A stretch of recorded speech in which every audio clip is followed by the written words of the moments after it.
Siren Melfort was distinguished by her beauty. Her appearance was the hallmark of a blessed villain. Opening her eyes, the maiden could not believe that, having retained her memories, she had become a siren.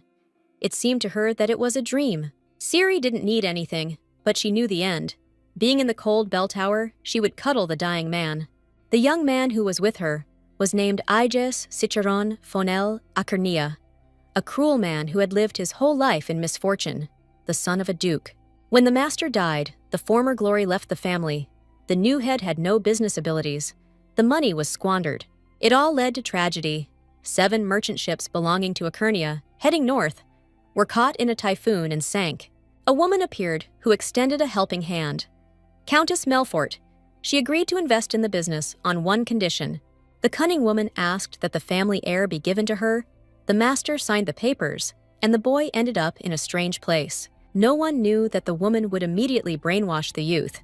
It was expected that Aeges would be married to Serena, and the duchy would be absorbed.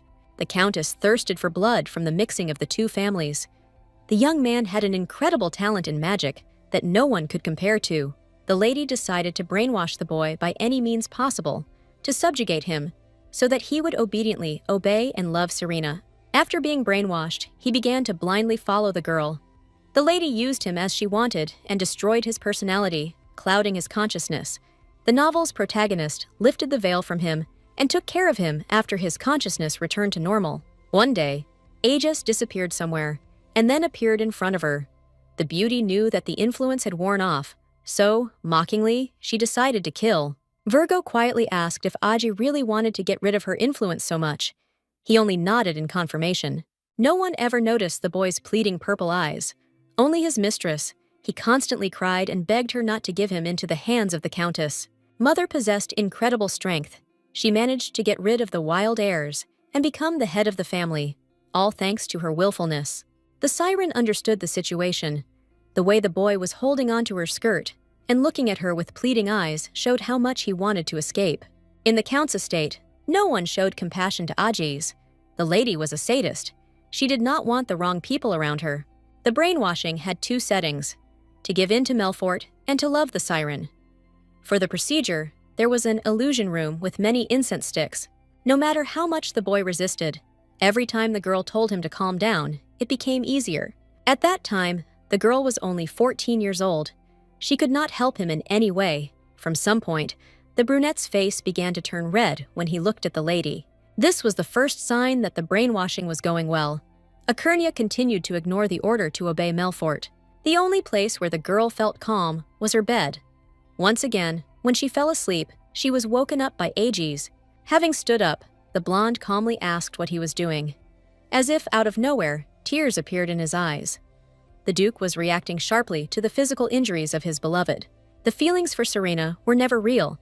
They were created artificially, because loving and believing that it is love are 2 different things. To calm the young man, the mistress allows him to lie down next to her. Adoration is visible in his gaze. The time will come when he will be able to free himself from the influence. 3 years have passed. The sound of bells is heard, which means the beginning of the funeral. The main character has become the Duke, Aegis's father. Everyone around feels sadness. Countess Melfort approaches the deceased's wife to express her condolences. She makes a sad expression on her face. The children are standing to the side. The brother asks his sister what will happen to Aegis. He must return home. Karen and Maxion are constantly arguing. There is always an unspoken struggle between them. Even though they try to control themselves, the ends of the hair begin to turn white. To avoid problems, they rush to him and cover their heads with a cape. The disguise was very weak. Ciri is good at magic, so she changed the appearance of her older brother Michael. However, the spell was lifted too early. Last night, Acarnia saw something in the illusion room and cut his hand. He is slowly going crazy. The young man sits tied up, his hands behind his back, on which there are shackles, and upon seeing his beloved, he begins to cry.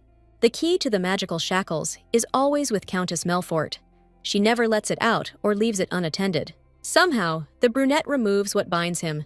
It's impossible. He doesn't say anything, just hugs Serena. In the past, when the flushing had just begun, after a long period of exposure, the next day he would not be able to come to his senses for some time. Aeges smiles. because he really wanted to see him. Someday he will find out that the lady was at his father's funeral, but definitely not from her. To change the subject and not go into too much detail, Melfort wants to ask how the wrist is healing. Everything is fine with it. He notices how kind the lady is and addresses her formally, and from some point on, Aegis began to address her more respectfully. The girl asks him not to harm himself anymore. The brunette is afraid that people will stop paying attention to him completely. He has been neglected lately. The mistress has no right to give orders. The brainwashing is still not complete. Except for her, he still does not obey anyone. It was painful for Serena to see how the guy felt. She decided on an extremely risky act. I will free him from the influence by any means. Akernia will have to return back to the duchy. He does not feel joy. Sadly asks if they are going to abandon him. They locked him in a basement, brainwashed him, and decided to throw him away like trash that no one needed. All the lady knows is the past and future of the main characters. She can't play the role of just a villain. Only Serena can decide what she will do. Reaching out and running her fingers through the brunette's hair, she asks him to prove his worth. Then she will not leave him if Aegis officially becomes the head of the family. A period of greater prosperity awaits them than ever before. The book says that if a man bows his head before Melfort, he will remain shackled for the rest of his days. The red-eyed one gives exactly 3 years to prove his worth, during which time she will have to find a way to free her mind from the influence. The mother called her daughter to her. She chose the date of Akernia's departure. There were 4 days left until everything would end. The brainwashing didn't work out completely, but the lady is glad that she has a daughter who can do it. Smiling, she offers Serena to make the Duke her lover. The blonde is surprised. In the original story, the heroine was not in a love relationship with Aegis. There was a different kind of relationship between them. The lady expresses that she is not disgusted by this idea, as her mother believes. But soon the man will officially become a duke, and it will be more difficult to make him her lover. On the contrary, it is good to have such a person nearby. Akernia is too uncontrollable. This should be changed. If someone heard the words that it is not difficult to enter into a relationship, they would probably laugh. Trying to make the mother change her mind, the lady reminds her that the groom's position still exists, which is more complicated, while a lover can be used and thrown away. The Duchess intends to use him as needed, and then forget about him. The offer is not bad. It is not necessary to go that far. The young man obeys unquestioningly. Unlike the late Duke, the title can be useful. Melfort wants to keep the guy at a distance, because the more he dies from the point, the more he will value time together. Mother also enjoys this rather fun activity. The lady plans to run away as far as possible as soon as she removes the influence, even if she meets death. Aegis has been sitting in his room for several days now and hasn't come out. It must be very tiring. He is informed of the decision. This amount should be enough to recover. There is not much time left to tell about the death of the father. The maid who was standing behind the door announces that Countess Melfort is calling Aegis to her. She did not say the reason. Ciri went with him. They were going to use candles on the young man again. A week had not yet passed, but he was leaving soon, so there was no choice. The dark purple incense candle, different from the previous one, looked more dangerous. The Duchess increased the proportions of emollient and added a secret ingredient, increasing the amount of poison, which was tantamount to a death sentence. By stepping forward, Siren tries to overturn the sentence. No influence is needed on someone who already blindly follows his master. Grinning, the Duchess offers to test how well the young man obeys. She does not doubt the young lady's ability to control. She simply wants to teach the prisoner one more lesson. The last one. Aegis kisses her hand, and out of the corner of his eye, he notices that the lady has a displeased expression on her face. Understanding the hint, he kneels down and kisses her feet. There is a joyful cry and clapping of hands. Marina is asked to bring incense. Michael interrupts everything. The duchy's carriage unexpectedly arrives. Perhaps they gave the wrong date. He is not one of those who would make such a mistake. However, Mother believes. Sleep did not come, and when the girl fell asleep, she dreamed of the events of the book, jumping up in bed. She looks at her hands. It seems as if there is blood on them. The sensation is not pleasant. The novel has a terrible ending. Getting up and going to the window, the heroine looks at the stars. Korea has never seen such a bright sky. There is a knock on the door, and Aegis is standing on the threshold. Deciding that there is no other way out, The young lady points to her bed and offers to help him fall asleep. Without thinking, the brunette lies down, gasping for breath. But when she asks him to loosen his grip, she is ignored. Before falling asleep, the Duke tells her that he loves her, and Melfort wanted to pretend that she had not noticed the confession. Ajas went back to his native lands, to his estate. Maxion started asking about Caron from the very morning. There was a black eye on his face. It seems that something happened between them again. There is no other explanation. The young man recounts the events that took place that morning. His brother threw a gauntlet at the Duke. It was not a good day, so they tried to stop him. Despite this, the boy was not prudent and dared to hit him right in the eye. Throwing a gauntlet means challenging him to a duel. Before this, Caron had thrown down his gloves quite often, but had never been able to win. And what was more unfortunate was that Ajas could not attack the young man due to his influence, and his opponent constantly attacked while the duel continued, got tired, and then gave up. In the morning, Karen walks around angry. He always behaves like this. However, seeing a man leaving his sister's room in the morning, he became even more aggressive. Akernia looks like a different person. His hairstyle and image are completely different and reveal a different side of him. Approaching Siren, the brunette respectfully asks her to give him her hand. Karen, who is standing to the side, starts shouting for his sister not to do this, and they try to calm him down. The Duke is calm. He assures that even if the lady tries to take his hand away, he still will not let go. He gently bites his finger. It hurts. Not that much. I don't want anyone to take you while I'm gone.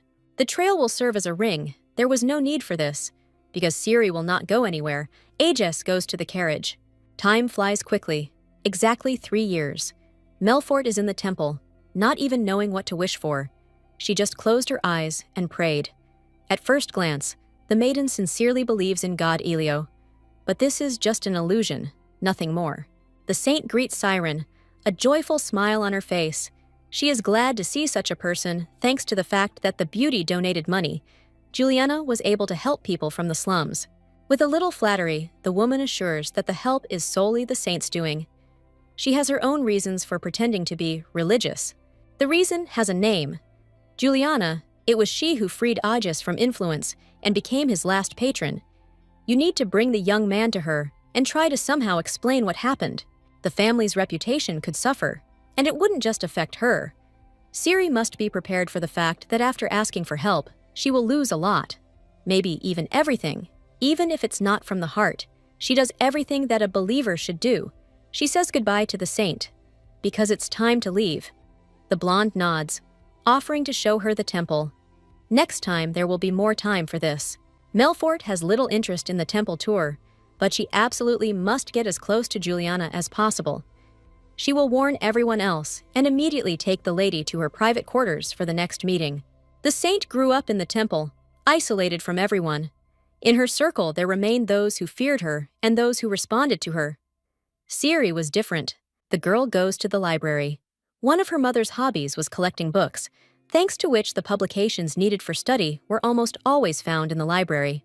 3 years ago, the Countess began trying to find out information about incense. In the last century, Amalian was used as a drug. The plant is highly addictive and dangerous, so suppositories should never be used. At some point, the lady managed to find a book about Amalian, but it was large and in a foreign language, so reading it took a long time. Michael came into the room without knocking. He didn't accept the words that his sister was busy, that she wasn't thinking about the wedding at all, and that the young man had one thing to do. It turned out that Ajas had come to see his beloved. 3 years had passed since the young man left. On Melfort's orders, the maiden often lived in the ducal house of Akernia. Ironically, she was much calmer there than in her own home. The lady enjoyed her rest to the fullest. The pleasant pastime ended after a year. Then Ajas began to write long letters, to which he received very short answers. Ciri had no idea that the man had decided to show up in person. In his last message, the brunette wrote about how much he missed her. There is one final reason why the Duke still dares to set foot on the estate's threshold. In response to the words that he needs to prove his worth, Akernia has grown amazingly and is now considered one of the 4 great duchies. The leap forward over the years has been enormous. The girl asks her brother to tell her that she is busy and will not come down to the meeting. Reading for several hours takes its toll, Everything swims before her eyes. The lady hopes that the Duke got tired of waiting and went back. However, she cannot be completely sure.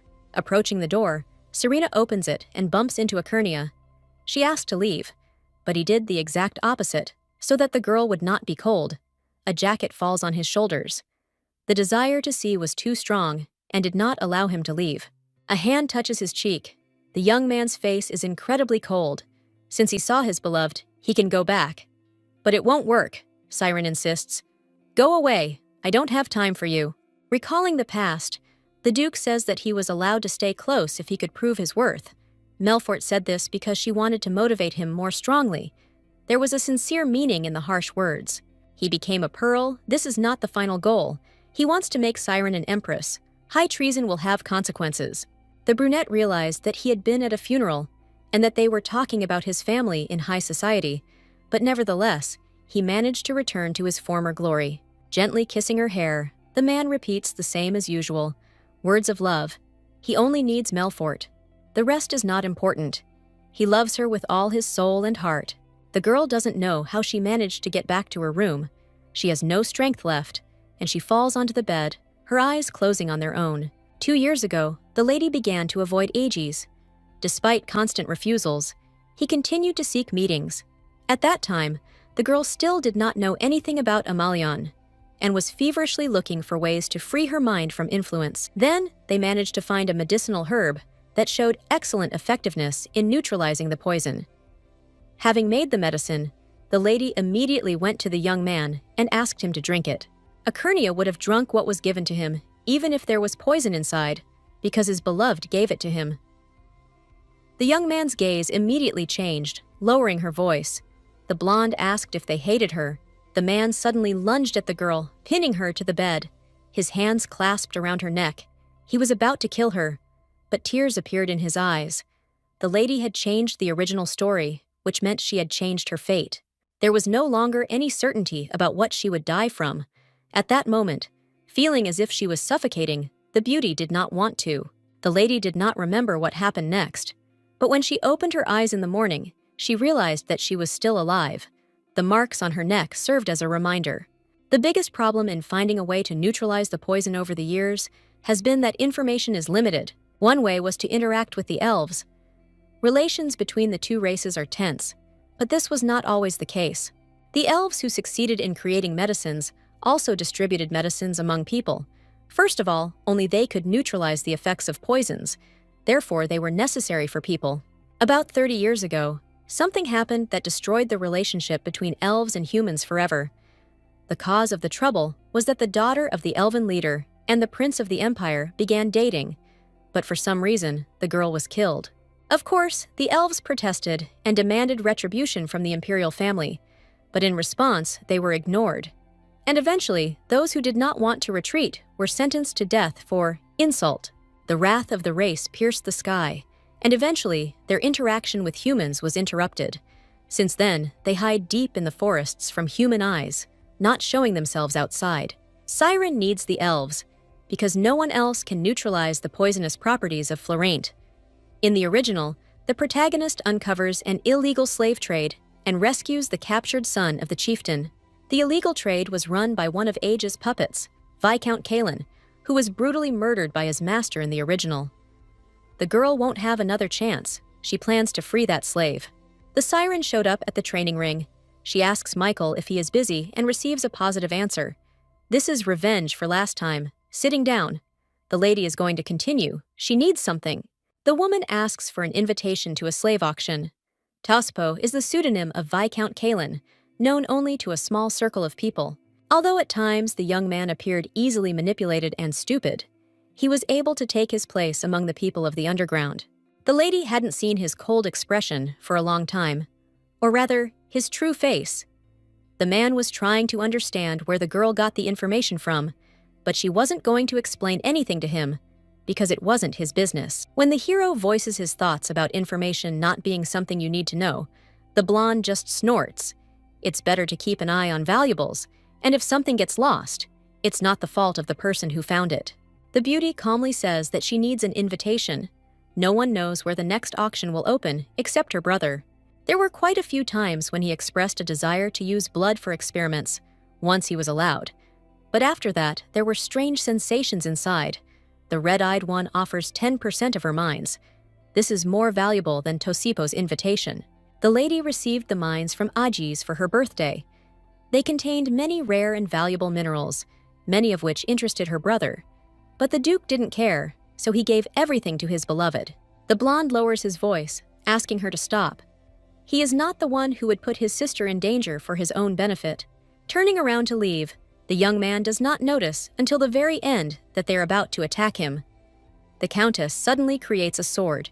The lady is skillful and clever, so she cast a spell so that no one would notice anything. Michael warned that one should not try to attack, but my warnings seem frivolous to you.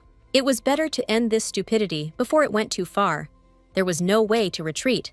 Siri was ready to get an invitation at any cost, but she should have let her guard down. Her sword had failed. She'll have to use stronger magic to be able to stand up to her brother. Smiling, the blonde clarifies why Michael is so against it. She just wants to attend the auction, nothing more. The request made him really angry, which is surprising. The lady knows that she is looked at like a flower in a greenhouse. For him, she is still a small and stupid child who needs to be looked after at every step. The battle is amazing. The lady will have to win, otherwise, she will look even more stupid. After a few minutes, Siren begins to understand that the plan has failed. Michael repeats the same thing he did from the very beginning. He can't be defeated. The girl doesn't see any weak points, but he's not going to give up either. He turns the handle. It's obvious that he just wants to stun, not harm. The difference in strength is too great to close the gap. Stamina is limited. The only way to gain an advantage is to use magic, although this will require complex calculations. In the midst of the battle, the lady does not have enough time. The man pushes the young beauty away. She falls to the ground. There is no other moment. The woman did not close, and her throat was wounded. She finished the calculation. An energy wave throws the young man aside. The brother lies on the floor and remains silent until he announces that he will not agree to less than 30% of the mines. Smiling, the beauty clarifies where the invitation is. It is inside the book, The History of the Imperial Revolt, on page 273. This edition is suitable for Michael. In a moment, Kilan is nearby. If anything is needed, he will definitely help. Michael's influence in the underground world is great. The man didn't doubt for a second, which meant he hadn't seen Lotto in person, that the elf would be sold at the auction. He was the main commodity. The man didn't doubt for a second, which meant he hadn't seen Lotto in person, that the elf would be sold at the auction. He was the main commodity. The main lot is always shown only at the very end of the auction. If you're unlucky, the main character will attack before the desired lot is shown. Lotto wants to see the elf. His status makes it much easier to reach him, so the girl is taken down to the basement. There are slaves in cages. The atmosphere is tense, and she's glad they'll all be rescued soon. The corridor is endless, which is starting to irritate her. Finally, they arrived at the right cage, approaching the very bars. The beauty tries to get a closer look at her face. It is peaceful. On her neck, there are marks and bruises, which indicate terrible abuse. The heroine, with the help of magical power, drives away Kilan. Even in blood and dust, the elf has not lost his shine. Smiling slightly, the lady answers the question. She is still going to buy it. This time, it is she who will save him. The young man does not say anything about whether he is interested in the reason. He seems completely broken. He doesn't care what they do next. The lady attracts his attention by promising to let him go back home. First, she has to help him get out of the slave cage. He doesn't understand what they are trying to say with this. Squinting in disbelief, the young man asks what the stranger needs. In exchange for salvation, she will ask to fulfill one request related to medicine. The man must prepare one antidote, and he will be safely released back home. He does not have to believe. The protagonist, Kipron, saved according to the knightly code of helping the weak, but the Countess's motivation is much stronger. According to the words, there is no choice left, the blonde decides to trust and shakes his hand, asking him to keep his promise. A piece of jewelry is placed on the hand, which will serve as a seal of the contract. A second bracelet also exists and is located directly at Melfort. Before leaving, the lady warns that as soon as the commotion begins, there is no need to try to escape. The man should hide and wait it out. He will definitely receive help. As it turned out, Places at the auction are distributed depending on rank. To the loud cheers of the crowd, the bidding opened, starting with ordinary jewelry that emitted light, popular among ladies and nobles. It's time to move on to more important lots. Several slaves have been sold in a few hours. The wait seemed long, as if it would never end. Finally, they announce what was the most difficult to obtain. An elf of unearthly beauty is brought onto the stage. The bidding begins at 1,000 gold. Gradually, different prices are named higher. Siren interrupts and names 500,000 gold. The auctioneer starts counting. It seemed that victory was in her pocket. Someone says the fabulous sum of 5 million gold. The man is not just from a rich family. 7 million, the price she named, is quite a lot of money, enough for an entire castle. But 70 million, which the stranger is offering, is too much. A seed of worry is being sown within. Melfort can easily name a higher price, but if he continues, it will cause too much damage. But it is equal to the need to get the elf. Michael stays in bed. He feels like he's going to go crazy. He used to want to lie in bed all day, but he's getting tired of it. Serena is no longer a little girl. She can handle everything on her own. It's a little sad that everything has changed so much. Sometimes it still seems like the girl is still a small, smiling flower. The young man misses the old days, and despite everything, the excitement is still there. In the current situation, Michael feels helpless. However, he tells Akernia what the Countess will do, and a letter is sent asking her to take care of her sister. If it weren't for the news from the estate, it would have been a completely ordinary day for Aegis. The girl went to the slave auction. The man thought that his beloved had gone to look at the jewelry, and with this thought, he followed her. He recognized the girl immediately. Her bright eyes and small stature revealed her true identity. Even though she looked like a guy, she was beautiful. Soon I had to become disappointed. No matter what decorations appeared, the Countess had no interest. The time of slaves had come. They bring out the elf. The man reminds himself why he came, but still wanting to spoil the mood, he decides to take the young man for himself, not allowing him to be near Ciri. The lady understands that she needs time to come up with another plan in order to give herself time. She names a higher price. A roar is heard. There is dust everywhere. A beaten guard comes in. They are attacked by Knights of the Black Wolf. Serena understood everything as soon as she heard the noise. Kipron Eights had finally shown up. He is known for his strictness towards criminals and orders the capture of everyone who tries to escape. Those who are in the special zone still manage to escape. The red-haired man's gaze meets the Countess's, and almost immediately she leaves her place, finding herself outside. She has to quicken her pace and break into a run. The heroine has spent much more time than she planned. At the most inconvenient moment, one of Kipron's knights blocks the way. The heroine knew that something like this had every chance of happening, and she prepared herself. A formula was written on a piece of paper to slightly increase the speed of using magic. The beauty can handle it with a sword, but magic could save time. She gets irritated by constantly doing calculations. The brunette easily dodges the blade, as expected. Hypron really was recruiting capable knights. Sharp threads, completely invisible to humans, are attached to the blade. These threads cut everything in their path, and the body falls. The elf in the hall doesn't know what to do, but he remembers in time that he shouldn't run away and crawls into a corner. Since childhood, people around him said that people are greedy and selfish. The young man wanted to find answers to his questions. He went beyond the barrier late at night. Then he was caught by slave traders. The eyes, burning with curiosity, had long since died. Ekelt was discovered by one of the participants. Distracted from his thoughts, he dragged him along with him. The flames engulfed the stranger in bright tongues. The blonde never thought he would think of death as salvation. The fire doesn't burn him at all. Rushing forward, the man is about to break out and find the Countess. He has very little time left. A door is visible in the distance. Some unknown force has taken over his body. It no longer obeys. A blue-eyed youth stands above him.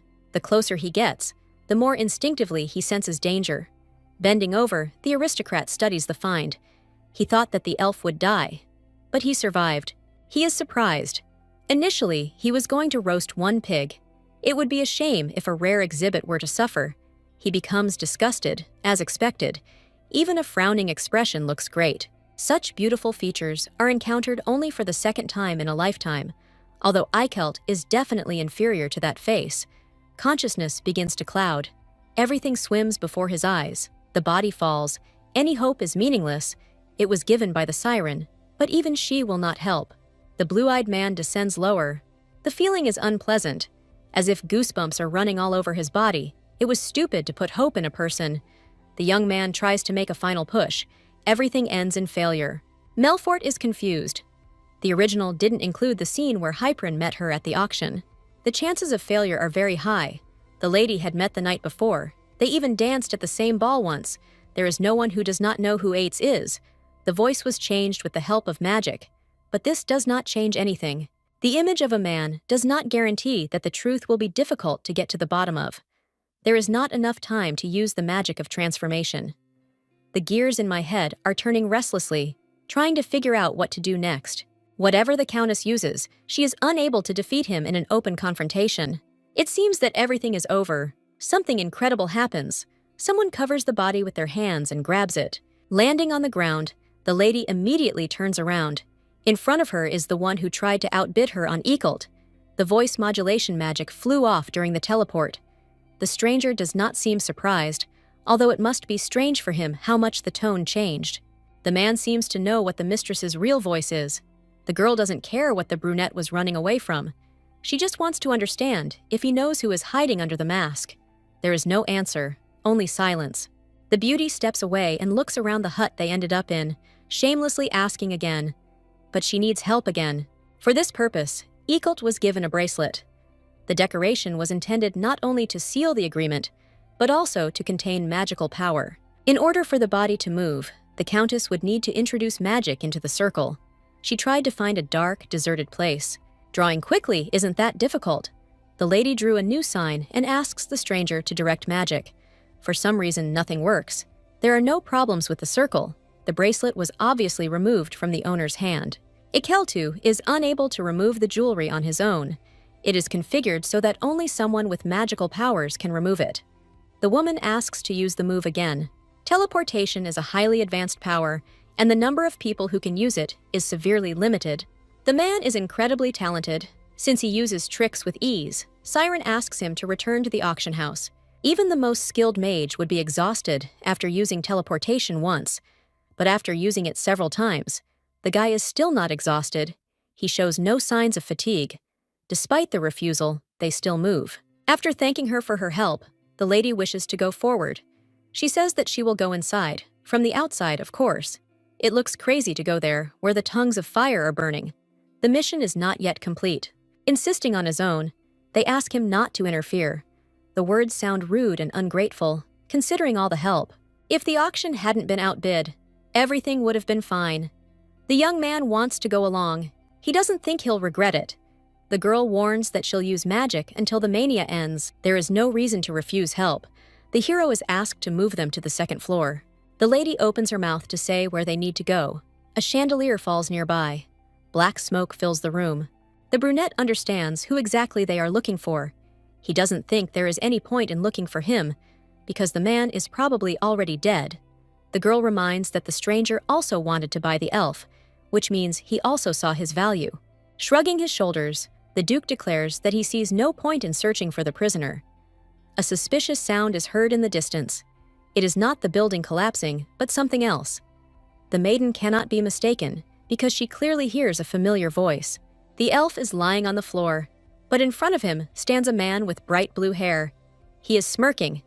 Ekult will be a good exhibit for him. And Siren, a good addition. The hand reaches closer. The lady pushes it away. Despite what happened, the young man is still smiling. He was pushed away. But this did not anger him at all. The brunette appears in time, who covers his face with his hands. A voice is heard offering to let Melfort go. In response to this, the man presses the beauty even closer to himself. It feels as if they already know each other. Perhaps they have met before. The Duke doesn't care what the blue-eyed man is going to do. However, if his goal is to kill the elf, it is better to do it quickly. He doesn't care about the fate of the young man. He said that he would help, but instead, he interferes with the plans, putting her hand to Eikelt's face. The lady exhaled with joy. He was still alive. The ceiling was starting to crack. If this continued, this building would collapse. The stranger wanted to play longer. There was absolutely no time left. It would be wrong to let the young man go so easily, but in the current situation, the girl decides not to pursue him. The brunette can create a teleportation not only for himself, but for all three of them. They find themselves back in the old hut. The smirking beauty asks how long Aegis will hide under the cloak. He thought he was well disguised. But this is ridiculous. He should have tried harder. No one would help in trouble without a reason, except for Ekernia, whose abilities and excessive protection gave everything away. For the good of the Duke, the girl is trying to free the elf, but she is simply hindered. He has a very upset expression on his face, which is visible even behind the mask. It is interesting to know what he forgot at the auction. It would be strange if the lady didn't find out. He's not going to accept the blame, because he's not the only one who hid his true nature. Melfort had a good time. It's good that everything ended well. The lady wanted to buy the elf for no reason. She had her eye on him for a long time. This is more like revenge for Plan A. Cyrena knows very well that she is the one who always takes the initiative. The girl wants to enjoy the moment. For the first time in a long time, the Duke took the initiative. He grabbed my hand, and looking at the bracelet, asked what it was. He needed to know why the lady needed it. The condition was that if you don't let me go, you won't see me again. Aegis is jealous. It's obvious from the very beginning. And since the girl knows this, she shouldn't act so cruelly. Just a few words made him change and become serious. To soften the situation a little, the beauty stroked Ekernia's cheek. The woman reveals all her cards. She plans to free him from influence. For some reason, her facial expression began to express suffering, as if he doesn't like it. There are tears in her eyes. Do you want to leave me? A bird in a cage gets used to it. If you open the door, it won't fly anywhere. Aegis is no different from a prisoner. He is not abandoned. The desire to free has nothing to do with this. Melfort has tamed the Duke, and will forever remain the one and only. He does not intend to let his beloved go. He is afraid of not only being abandoned, but he is afraid of losing his feelings. Cyrena does not know if she will ever be able to forget what happened that day. She was almost killed. And even though everything worked out, the memories do not go away without a trace. Even if the young man can become free, he will never betray his love. The girl is disgusted to realize that she, not loving Aegis, receives love from him. Albeit false, she does not deserve it. I would like the feelings to be real, but this is just a stupid illusion. Having remained silent, the Duke agrees to what is offered to him. He is not against trying to free himself from influence. He asks me to remember that if, after my consciousness is finally free, there is confusion in my feelings for a while and love fades, later he will deeply regret it. Most of all, I want Siren to be next to me. After the conversation, they teleported to the Ekernia state. Ekult said that he could handle it himself and left with Aegis. He said this specifically so as not to attract Melfort's attention. He also had another reason, but the lady did not object and did not insist.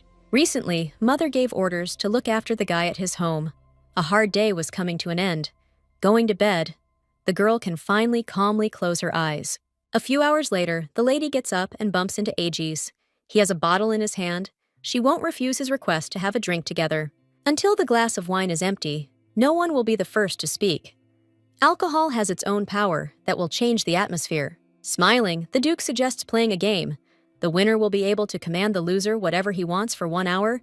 Then maybe we'll play chess? As a child, none other than Melfort taught a friend to play chess. She never lost to him. Imagine her surprise when she lost all 3 games. The man won fairly, without using any tricks. On the contrary, the Countess was the one who tried to use tricks. Once she hit the table and everything fell. Another time, she replaced the figures, nodding. The young man each time pretended not to notice. All that remained was to admit defeat. So much time has passed that the gentleman somehow learned to play chess skillfully. It is not just using certain combinations, but a higher level that cannot be bypassed. Melfort asks what she will have to do during the next hour. She can only enjoy the loss. Aegis will not want something that will cross personal boundaries. To begin with, the young man asks to sit on his lap. He looks through his eyelashes, wanting to know if he can really wish for anything. He will not stop. Moving his hair to the side, the brunette leans towards his neck. A slight pain pierces the body. He bit the tender skin. The red-eyed one asks not to leave marks. Melfort jokes that he will play with another man. The Duke is not ready to accept the idea that his beloved might choose someone else. There is a strange feeling inside. The girl is cheerful. Taking the glass of wine, she allows herself to get even more drunk. The girl assures that she is sober, but her actions say otherwise. Time is up. She will have to go to bed, because in the morning she will have no strength anyway. The man lifts Melfort into his arms and carries her to bed, allowing him to lie down next to her, even though that was hardly expected, and repeats, "I love you." Later, the Countess sent a letter to the family, stating that she planned to stay on the estate, and Michael wrote back, asking them to be careful with Ajiz, in whom the beast was hiding. The days fly by until the elf wakes up. The lady prepares the ingredients to make an antidote to the influence on consciousness. A new letter arrives, this time not from the brother, but straight from the courtyard. There was nothing important inside. It only said that the imperial family wanted to hold a banquet in honor of the national holiday, thanks to which it becomes clear that Melfort is moving towards the beginning of the main events of the novel. The man is being beaten. The only one who could hold a grudge against him is Baron Iglin. They have their own problems. Asking a question, he receives an answer that makes him amazed. The Duke himself appears in front. The young man begs him for mercy, promising to do everything that is asked of him. Initially, the man was supposed to take care of the slave trade business, but everything went downhill after the last auction. Obviously, the chances of catching Kalen have increased, and if they catch him, they might find out that Aegis is behind everything. It wasn't difficult for him to finish what he started. The Viscount needs to be gotten rid of so as not to leave any traces. Added to this was the personal resentment that Serena had been exposed to danger at the slave auction, and the master had wished with all his heart to kill her in the most brutal manner, showing absolutely no mercy. Killen did a good job, for which he was thanked. A cry burst from his throat that he couldn't be treated like this. Blood sprayed in all directions. If the Duke reeked of blood, Melfort wouldn't like it. The girl is confused. Before the events of the novel take a serious turn, she needs to try to remember the original. On the day of the banquet, there will be an attempt on the saint's life. The culprit was a man from the pseudo-religious group, Pacius. They believed that their god would return if they made a sacrifice to him, but no one knows who the one they worship is. The difference of the organization is that all members are black sorcerers. Everyone has dark powers. Black magicians were the main culprits of the Continental War in the distant past. After the war, the Empire began to persecute them. Children born with dark magic were executed without exception. The only option for existence was to become part of Pacius. Their organization was officially recognized. The sorcerers did not stop, but then, for some reason, everything changed. At the event between the Saint and Ates, there was a fuss of interest. A maid knocks on the door and asks to come in. The guest has finally woken up after 4 days, and a smile immediately appears on the street. Since he is expecting a meeting, of course, he needs to be seen in person and talked to. The day when Aegis will gain freedom is getting closer. Eichelt is sitting on the bed. The transformation magic is holding well. His ears are normal, and his gaze too. No one should see his true nature. The blonde man recalls how he was promised salvation, but in the end almost died. The girl asks for forgiveness. Having believed the words, he regrets that he trusted the man. Right before his end, the desire to live burned most of all. Suddenly, the elf smiles and thanks him. In the end, he was saved. If it weren't for his new acquaintance, he would never have been able to get out. The siren didn't think that she would be forgiven so easily. Turning towards the mirror, the man asks why he looks like a human. Seeing the expression on his face, the lady thinks that this time the young man won't leave so easily. In the evening, the maid reports that the master is a little late. He has a lot of things to do. The maid managed to calm the elf down. In the distance, footsteps are heard. It seems the Duke has returned. The heroine immediately asks to call Aegis to her. In the estate, she behaves like a mistress. Initially, Akarnaya himself asked to always give preference to Serena. Soon she plans to go pick out clothes for the banquet. The lady is pondering what kind of suit would suit Aegis until he appears on the threshold. The extent to which his body and head are wet indicates that the guy came running immediately without even having time to dry himself off. The lady called him to her, so he tried to cope as quickly as possible, asking to give her a towel. The lady promises that she will help and offers to sit on a chair. She did not say the reason why she called. She wants to know what the Duke has been doing all day. He pretends that there is nothing interesting, because he cannot tell that he killed a man. She reports that Eichelt has come to his senses, and as soon as his body is restored, he is ready to begin making the medicine. You will drink it, right? The answer is a suspicious silence. The man is shocked. Just like back then, in the hallucination room. The difference is that he has no reason to experience problems. A moment ago, everything was fine. It becomes scary because a moment later, the young man throws the girl onto the bed. He again grabs her by the neck with his arms, but does not use any force. Lowering her voice, the lady asks to listen to her carefully. If they are going to kill her, it will be a fatal mistake. It's impossible for the medicine she took 2 years ago to have any residual effects. The woman wants to escape and be free from everything, as she faces only death. However, no matter how scary she is, this time the girl won't go anywhere. Having arrived at the Elfs, the heroine apologizes for her late visit. She didn't want to disturb him, but she needs the medicine to begin being made. The situation is getting more complicated. Melfort suddenly has a guilty look on her face, because her friend has not yet fully recovered. A deal is a deal. The siren overestimates her intentions. There's no point in apologizing for the terms of the agreement. The heroine is going to tell everyone about her symptoms. The person who needs to be cured is the owner of the estate. The young man's condition is terrible because he was exposed to the influence of a Malian. Upon hearing this name, Eichelt freezes. His eyes widen in horror. It seems that he also knows enough about poison, even among other races. It is known as the strongest poison, a drug created from grass, which had a direct effect. The influence lasted for 6 years. The blonde asks to think again. This all looks very much like a mistake. A person is not capable of enduring such a period, because it is simply impossible. Melfort repeats the same thing. The effect lasted for a long time every week, sometimes even 2 times.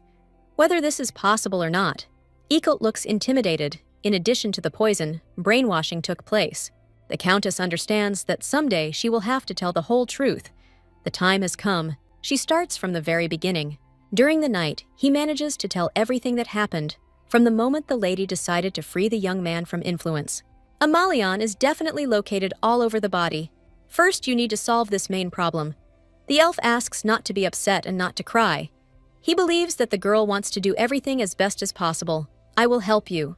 When the girl was little, her brother always calmed her down. The man asks to get the same incense. He will figure out the composition. The chances of creating an effective cure are increasing, but at least one suppository is needed for this. The heroine is interested in whether the young man knows anything about Micho. This is the very plant Melfort gave to Aegis 2 years ago. A Celt is aware of this, but it is too weak. The properties are not enough to free one from a Malian forever. The effect will only last 5 to 10 minutes. That day, the Duke did not kill the Countess, only because the effect quickly wore off. She was simply lucky to escape the same fate. There are side effects. In case of intolerance, the herb intensifies the hallucinations of the poison. This plant is not suitable for getting rid of the problem. The side effects also appear within the first 5 minutes. This is no longer relevant to the matter of what they are going to do. The girl is left with questions. She doesn't know whether she was almost killed 2 years ago due to increased hallucinations or because of the release of her mind. The elf was detained anyway. Getting up, the blonde goes to the door. Even for Eichelt, this is a difficult matter. Out of habit, the lady goes to the Duke's room. Perhaps he is still there. Next to him, the beauty still cannot contain her feelings. The lady also suffers. The door swings open, and Aegis stands on the threshold, grabbing her hand and asking where she's going. As expected, Akernia doesn't remember anything. He doesn't understand what he did wrong. The pain lurks inside. The lady returned to the room and immediately passed out. She does not remember anything. In the morning, the maid wakes her up. Her eyes look swollen. The mistress assures that she did not cry. The Duke was in a bad mood since the morning and decided to personally conduct training for the knights. Everyone left in dejected mood. Before the maid leaves, the lady asks to prepare the carriage. One important matter has come up. Initially, the lady was going to go with Aegis to pick out clothes for the banquet. Melfort has to go alone, and Blanche is greeted with a joyful smile at the clothing boutique. Melfort didn't book an appointment. The haughty Blanche was always in demand. Her calendar booked a month in advance. Melfort did not book an appointment with Madame, a skilled designer whose clothes corresponded to fashion trends. The haughty Blanche was always in demand with customers, and her calendar was booked a month in advance. As she approached, the woman handed over a card. There was one exception in the boutique. VIP status and a completely different service were given to those who were especially special. The owner herself comes out to the heroine, a madam known for her strictness, smiling. Even Silbenia is surprised, saying goodbye to her. The blonde wishes her good shopping. I hope to see you at the banquet in honor of the founding. The girl doesn't have any particular design she'd like to choose. They offer her a beautiful red dress. It would suit her scarlet eyes. Her professionalism is evident, because she understood everything without words. There are only 5 copies of the outfit, and Melfort is shown it first. This is the part, looking away, the lady freezes. It is absolutely magnificent. The thing she created is something to be proud of. Blanche knew that her product would be liked. She has several more options to show, all so beautiful that it is difficult to choose. Accepting the praise, the designer expresses her opinion. It seems to her that the first dress suits her best. The woman wants to take it, and all the others too. Leaving, the lady asks to send everything to the Melfort estate. Lita stood outside and waited. But it was not difficult for her, meeting the heroine. She asks if they will go back. There are too many thoughts in her head. The lady does not know if she can return back. She is scared. The sound of a bell is heard behind. It seems to be calling to itself. This definitely cannot be a mistake. The lady turns to the assistant and asks her to go ahead. I will come later. The knight is sent to escort Lita. He cannot do this. He immediately objects, because his direct responsibility is to supervise Melfort. She explains that everything will be fine. She does not need protection. She can stand up for herself. The lady will not repeat it twice. The restless heart will calm down as soon as it climbs the tower. The lungs are burning. There is not enough air inside. However, the woman does not stop running. She moves forward. Without understanding at all why she came there, the heroine wants to hide in the shadow of the bell tower. Time flows as usual. After some time, the one whom Siren most did not want to see appears nearby. For some reason, the Duke thought that the beauty would definitely be there. When passing by, she always looked at the tower. The maiden reminded him of what she had said earlier in the morning. She didn't want to sound cruel, but the words just came out on their own. The young lady still doesn't understand what the man truly feels. He wanted to give her some time to rest from him. Everything didn't go as he planned. Only a few minutes passed, and he began to feel bored like crazy. The Duke has no pride at all. No matter how hard Melfort tried to push him away, nothing worked. It was as if he was being pulled back. Even if the influence on his consciousness subsided, the young man would not stop feeling love. Words about feelings are poison. The woman has no doubt about his intentions, because she knows what he will become when he is free. The heroine was unable to tell the reason for her morning anger. She's afraid to think about how the relationship will change if she suddenly finds out about what happened. The brunette wants to know what she did wrong. The blonde would like to know why he doesn't remember anything. The truth will never leak out. It is stupid to continue to believe that consciousness will be freed and relationships will remain the same. Nonsense is repeated like a mantra. A smile appears on his face. As soon as they return home, the Duke will immediately kill the elf. There is no reason to continue to keep him alive if the man cannot gain trust after he is freed. He does not want that. Continuing to live under control is terrible. The Duke probably won't want to continue living after losing his mind. He brushes it off. I'm fine with it because you'll be there. At least once, the girl must say that she believes in his words. Serena gives in. If Aegis really wants to know everything, she presses him to the floor and leaves her hands on his neck. He still does not remember anything. Feeling confused, the lady has no idea how best to begin the story. Or rather, from what moment the relationship will end. Earlier, the Duke tried to kill his beloved. You don't have to believe it. It doesn't change the fact that everything said is true. The words are not spoken to convince, Siri insists. Don't talk about how you love me anymore. Putting his head in his hands, the brunette almost cries and repeats that the feelings are real. Everything has become too complicated. He asks for forgiveness for causing pain. The lady cannot control herself. She begins to sob. Tears flow uncontrollably down her cheeks. Emotions burst out, and it is no longer possible to breathe. Aegis promises that he will try not to do anything like that again, and if he does, he asks to kill him. He is not saying that this will never happen. This does not inspire any hope. Inside, there is a feeling of fatigue, plunging into the kingdom of Morpheus. The girl sees a long corridor, at the end of which stands a little girl. In the same dream, there is also a duke. He is also still very young. There was a wound on his hand. It could only have been left by someone who didn't love the countess and couldn't be completely brainwashed. He resisted and screamed, "I shouldn't love someone like you." The attack happened instantly. Melfort wasn't the least bit surprised. The young man often showed aggression towards her, and back then, all he had to do was get used to it. Back then, it was hard to imagine Aegis loving the object of his hatred. The woman had completely forgotten about the memories of being so badly wounded. She was unwell.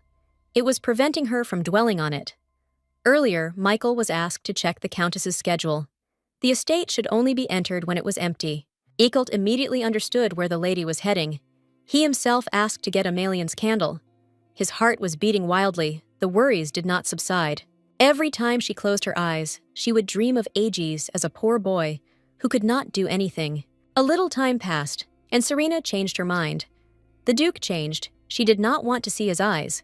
Completely empty, like jewels that had lost their light. He was just a puppet and spoke as if he was reading a book. Everything went according to the original narrative, and the lady knew that this day would come, but she was still surprised at how much the intentions changed. Mother's maid was always the one sent to look for the guy, and if they did look for him, it only meant that they were going to carry out another brainwashing. The lady always said that she knew nothing. Whatever she answered, they would still have found and held their session. At night, on that day, a young man tried to break into Siren's room. There were tears in his eyes, because he was not allowed in. Melfort thought it was unwelcoming. She shouldn't have gotten so close.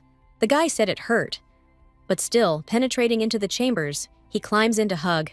"I missed you so much." At that moment, something clicked in his head. The young man was pushed away after he fell. The Countess saw his broken look. He succumbed to brainwashing. The maiden asked him to leave her alone and spoke words of hatred, but nothing worked. Avoiding Aegis, the lady backed away, at the end of which a very high staircase awaited her. The tragedy happened instantly. The body fell down, seeing the blood. The beauty thought that he was dead. The Countess was afraid of him, but did not wish him death. Later, upon learning that he had opened his eyes, Ciri felt a wave of relief. The paintings in her mother's room spoiled the mood. They were all bizarre. The disturbing images distracted her a little. When the door opened, the beauty realized that Aegis was behind her, seeing the white bandage on his head. The heroine felt relief from the excitement. It subsided. "The brunette is fine." He said that he is even happy, because his beloved hurt him. A lump appeared in his throat from disgust, not wanting to be near. The girl ran away again. It was very difficult for her from feelings of guilt and disgust. No matter how much the lady ran, she couldn't escape her fate. Their destinies had long been intertwined. Each time, Aegis asked him to help, but in such a case, the heroine couldn't do anything. She understood that she needed to take care of herself. Serena didn't want to hear anything. One day, something went wrong. A bright shockwave passed through the entire main hall. Akernia stepped forward, his powers growing every day. This happens periodically. The Countess has seen this before. The mother knew how to act for sure, and, going straight up to the young man, pierced him with a blade, asking him to come closer. She smirked. The daughter had no choice but to completely obey. The blonde made a sword. She had to pierce the body. At the moment when Aegis was overflowing with power, there was no other way to stop him except to act first. Siren doubted. Only the mistress is able to complete the task. The mother does not want to explain in detail what will happen next. Time is short, and since there is no other way, the heroine is ready to do what she has planned. Anything could happen to Aegis. He could die, but if he is not pierced, he will definitely die. The option where there is a chance of survival is better. That day the maiden swung her sword, and the young man almost died again, remained unconscious for some time, but eventually woke up. Since then, the girl stopped avoiding meetings. At that moment, she decided that she would allow herself to be killed, and would do everything to free herself from brainwashing. It was all because of a feeling of guilt. Michael meets his sister. She gave him an assignment. To say what the reason is, the lady cannot. Someday he will find out. Before heading inside the estate, the heroine asks for one more favor. To stand guard, she will go to the Hall of Hallucinations and will not say anything else. Sister will sometimes write back, but only on the condition that she receives help. First of all, Serena plans to create a reason for coming home.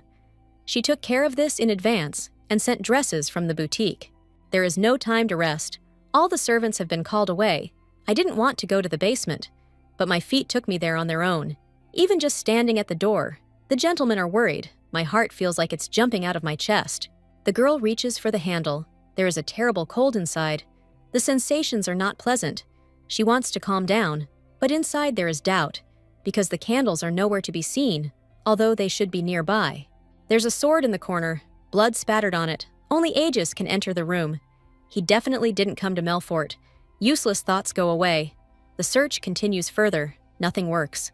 Michael's voice is heard. He is talking to his mother, and sincerely trying to stop her. The heroine understands that she needs to run wherever her eyes lead, because if she stays in the room, the end will come. It becomes quiet outside. The chance for a successful victory presents itself at the right time.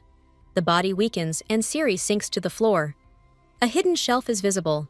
As soon as the space opens, a huge number of candles immediately catches the eye. The woman grabs one of them, having previously prepared a fake candle so that the loss would not be noticed. All that remains is to run away. The Countess is behind her. In a low voice, she asks what her daughter forgot in a closed room. The mind is filled with fear. There are no thoughts left. It is too dark around. Smiling, the mother lights one of the candles. Michael is outside. He was put to sleep. Puzzles are coming together in the woman's head. Due to a mistake by the servants, she managed to read the letter sent by her daughter. Of course, she did this intentionally, and was surprised when she saw the plans that were carefully hidden. Siri can't feel her body, coughing. She admits her mistake. Because of the candle, her consciousness is becoming more and more clouded. If the answer is not entirely convincing, the end will come. Looking straight into his eyes, the Countess admits that she was blinded by greed, so she did something stupid. She needed to influence a person, namely, Kipron Aetes. The scent of candles makes it increasingly difficult to control the body. The daughter was raised well, but the mistake was that she was poorly punished, constantly patronized, and allowed to do too much. Serena will not be released from the room. Only when she shows that she has sincerely repented, the doors will be opened for her, and she will remain inside for several hours. The Countess finds it hard to breathe. A maid stands outside, announcing that Duke Akernia has arrived. She wants to understand why he has arrived, but her consciousness does not allow it, and her body falls onto the cold floor. The head is intoxicated by incense. Soon the lady comes to. She is held in the arms of Ages. His clothes are on her shoulders, and they are in a dungeon. Attempts to understand the situation in more detail fail miserably. Disappointment, because nothing is completely clear. Based on the experience of the young man, he understands that his whole body must be hurting. The candles are deliberately causing problems, getting under the skin with needles. The brunette had put out the incense beforehand, but the smell remained.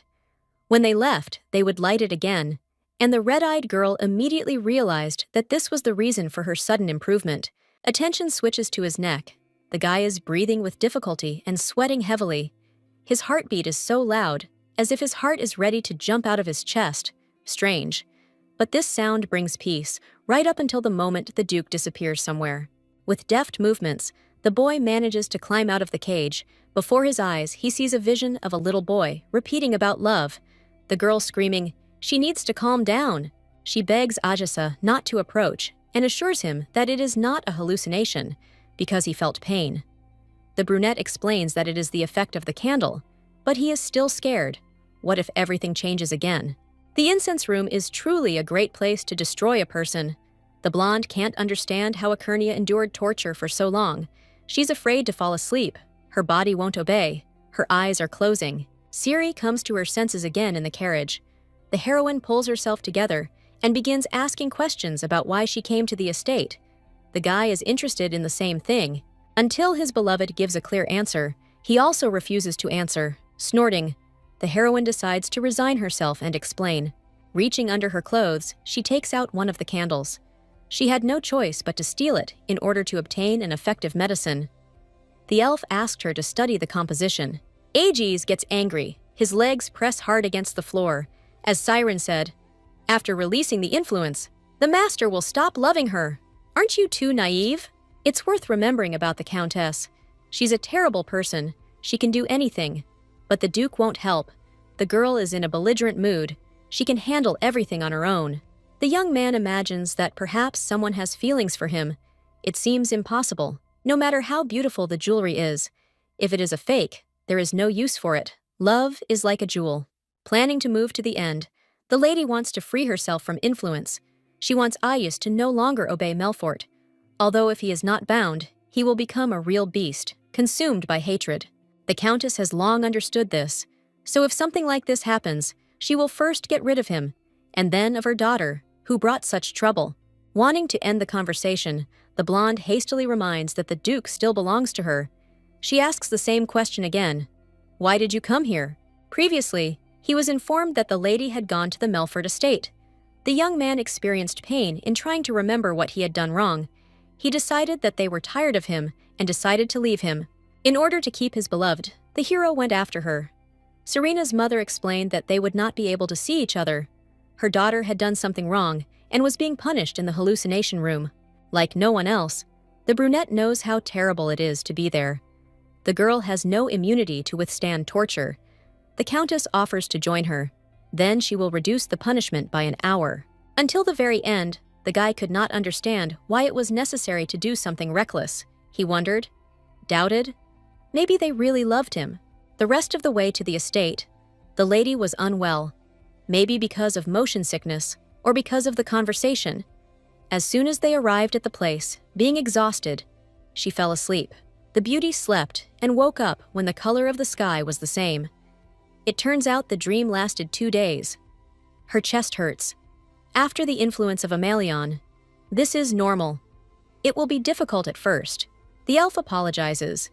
If he had known that everything would end like this, he would not have asked to get him a candle. During this time, he successfully disassembled the composition of the candle and studied it. It seems that the medicine can still be made. The siren feels genuine happiness. It is so great that she is unable to say a word. Smiling, she still says gratitude. This is the first time I've seen a lady smile like that. It turns out the Duke himself handed over the candle when the beauty lost consciousness. Melfort is sure that if Aegis knew the reason why the girl ended up in the hallucination room, he would never have helped her. The amount on the shelf is the same, but something is unsettling. For the Countess, this is not the most important thing. The maid brings a letter that immediately spoils her mood. Clutching the paper in her hands, she hurries away. Outside the window, conversations are heard that attract attention. Maxion and Karen are arguing about where they will go. An ugly smile freezes on the lips. It's time for the twins to make their contribution. The lady sent a reply letter. The company's trust in her fell in order to raise it. She sends her sons into captivity. The young man, having read this, laughs. The woman was always crazy. This time she crossed the line. Pien goes out into the corridor, where he is met by one of the ordinary magicians.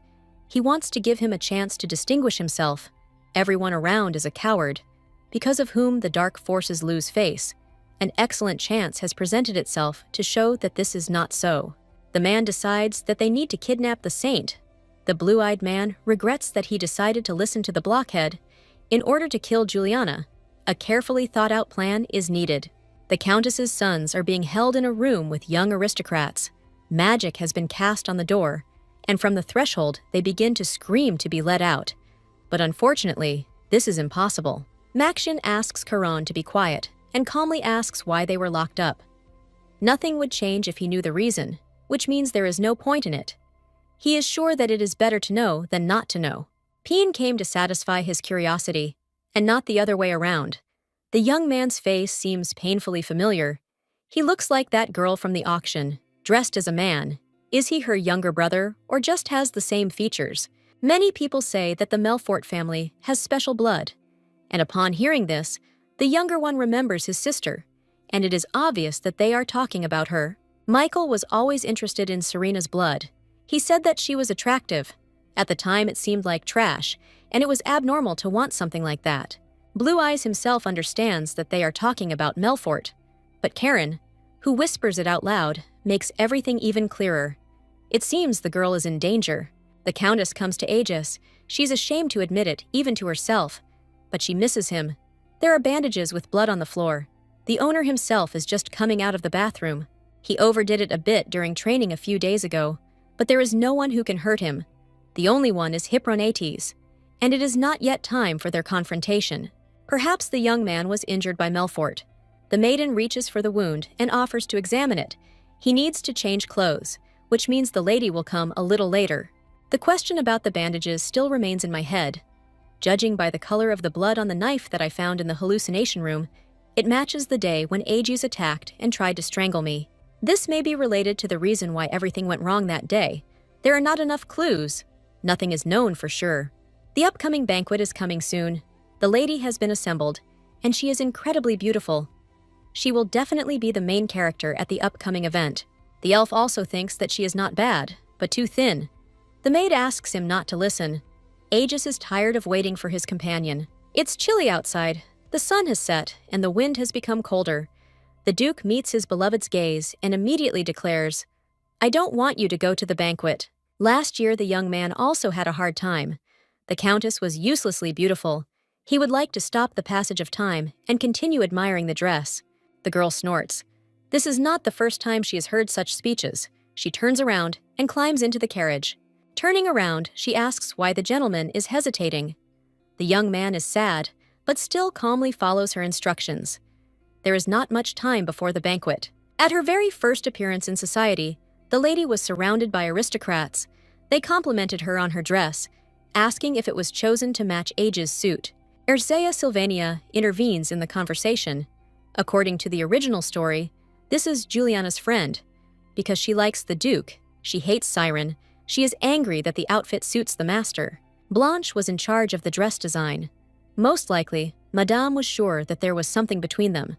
But without paying due attention to it, the girl decided not to fix it. Ekernia doesn't worry about such trivial things. Only Erzea does. The designer said the finished garment is among the top 5 masterpieces. The arrival of Mr. Michael is announced.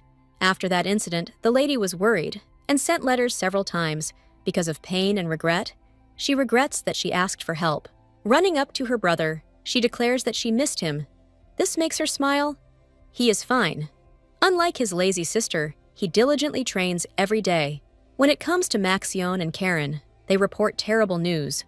They are not in the estate. Because the two escaped, they were well prepared. They could not be stopped in time. They only left a note in the room asking that no one try to go looking for her.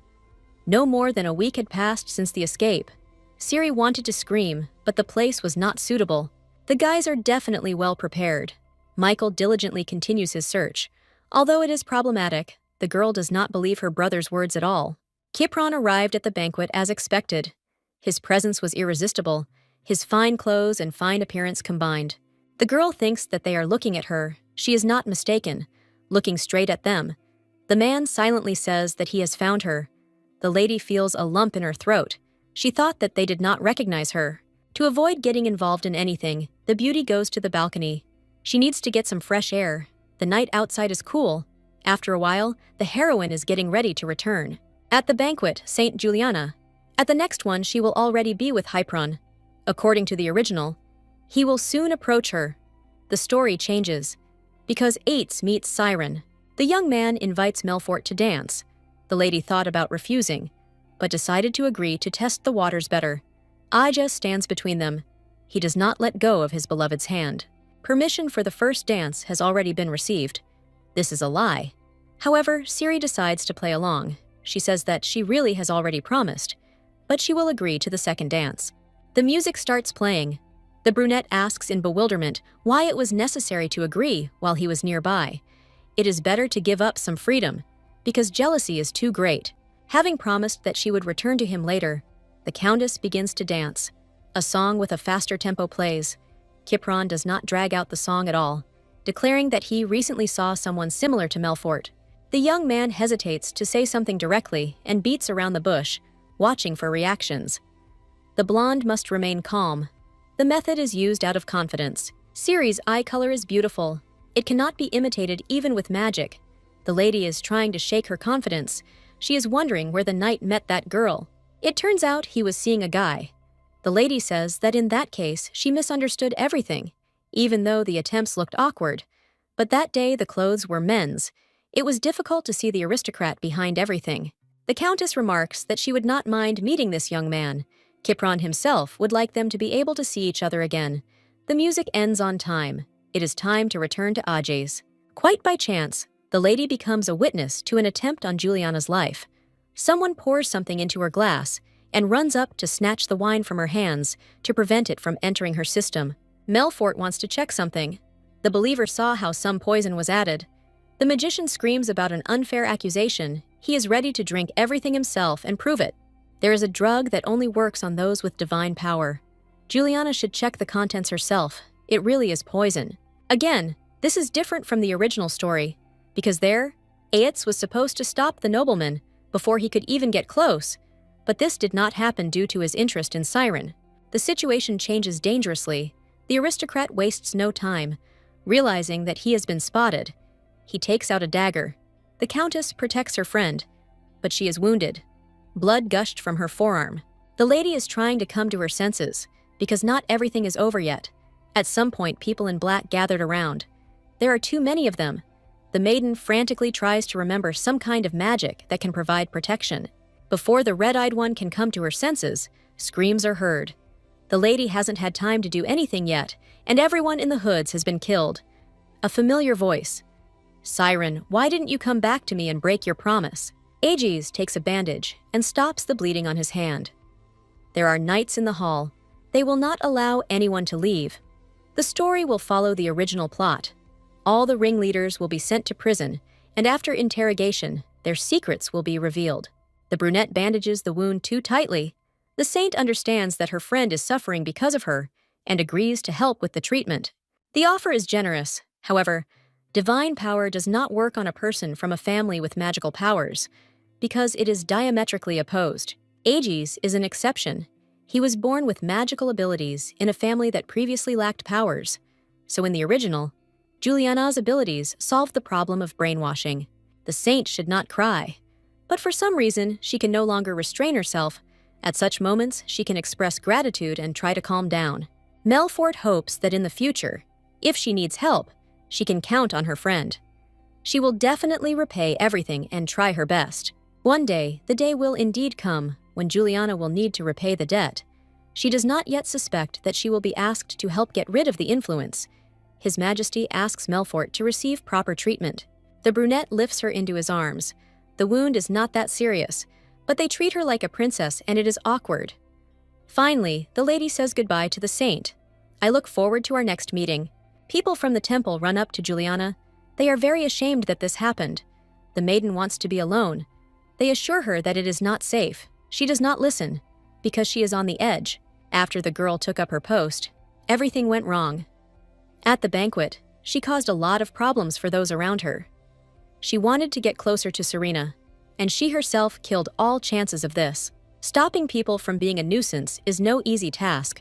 Someone offers a napkin to wipe away tears. Peen hurries to run away when he sees the carriage with Melfort depart. The scarf could simply be thrown away later. A lady doesn't judge by appearance. But the young man didn't look dangerous, but rather harmless. The girl went off all alone. Ajus was supposed to go with her, but right at the exit, the emperor intercepted him. His face was sad when the heroine decided to leave first, uneasy because they had quarreled for the first time. The beauty lost her temper and said a lot of unnecessary things, which she began to regret almost immediately. Words didn't match feelings. Akernia only agreed. He lost. So he doesn't mind if the beauty does, as her heart desires. He hopes that Ciri will never put herself in danger. The heroine is left with nothing but regret. Every time she remembers that this is all because of brainwashing, the warmth and comfort are shattered. The relationship only becomes more unhappy. The lady herself does not notice how she falls asleep. When she opens her eyes, she realizes that they have passed an uphill climb on the way to the Akernia estate. The door is locked. Someone has committed an attack. A magical force is gathering inside. The lady is trying her best to concentrate. With one swing, she knocks down the door despite the force protecting it, pain spreading through her ankle. The carriage is not driven by the coachman. He takes off his hood, comes up, and asks if Melfort missed him. The young man is familiar. His facial expression changes. Aegis is angry that he was torn away from Serena. They wanted to return together. His Majesty called the Duke for a reason. It seems the organization Pachias decided to take action. Not much was discovered. They wanted to kidnap the saint and planned to give her a paralyzing poison. They dared to organize an attack at a very important event. The Duke is inclined to believe that this was a willful decision. The Emperor decided to discuss everything with Aegis, and not Kipron, because he began to overshadow His Majesty, his reputation growing terribly quickly. Winning people's hearts by getting rid of Pachias isn't such a bad idea. The gentleman won't even have to get his hands dirty. He just needs to be at peace. There's only one thing that needs to be done for the plan to work properly. The organization loves to instill fear in people. It's not hard to imagine that they'll try again. The fanatics have a plan to appear again. When this happens, all that remains is to quietly follow them. Juliana will be sent to the main shelter. She will become an excellent bait, after which she will go out to destroy everything else. Most likely, all the mages have been cast a spell that will take their lives exactly when they start talking. Aegis has a plan. It's better to kill them all, leave only one alive, and then follow him and figure out where he's heading. The cruel smile reminds me of Melfort. Old friends tend to be similar. The siren feels defeated. At first, the stranger's words were confusing, but then she remembered who he was. They saw each other at the auction. She could not imagine that their meeting would happen again.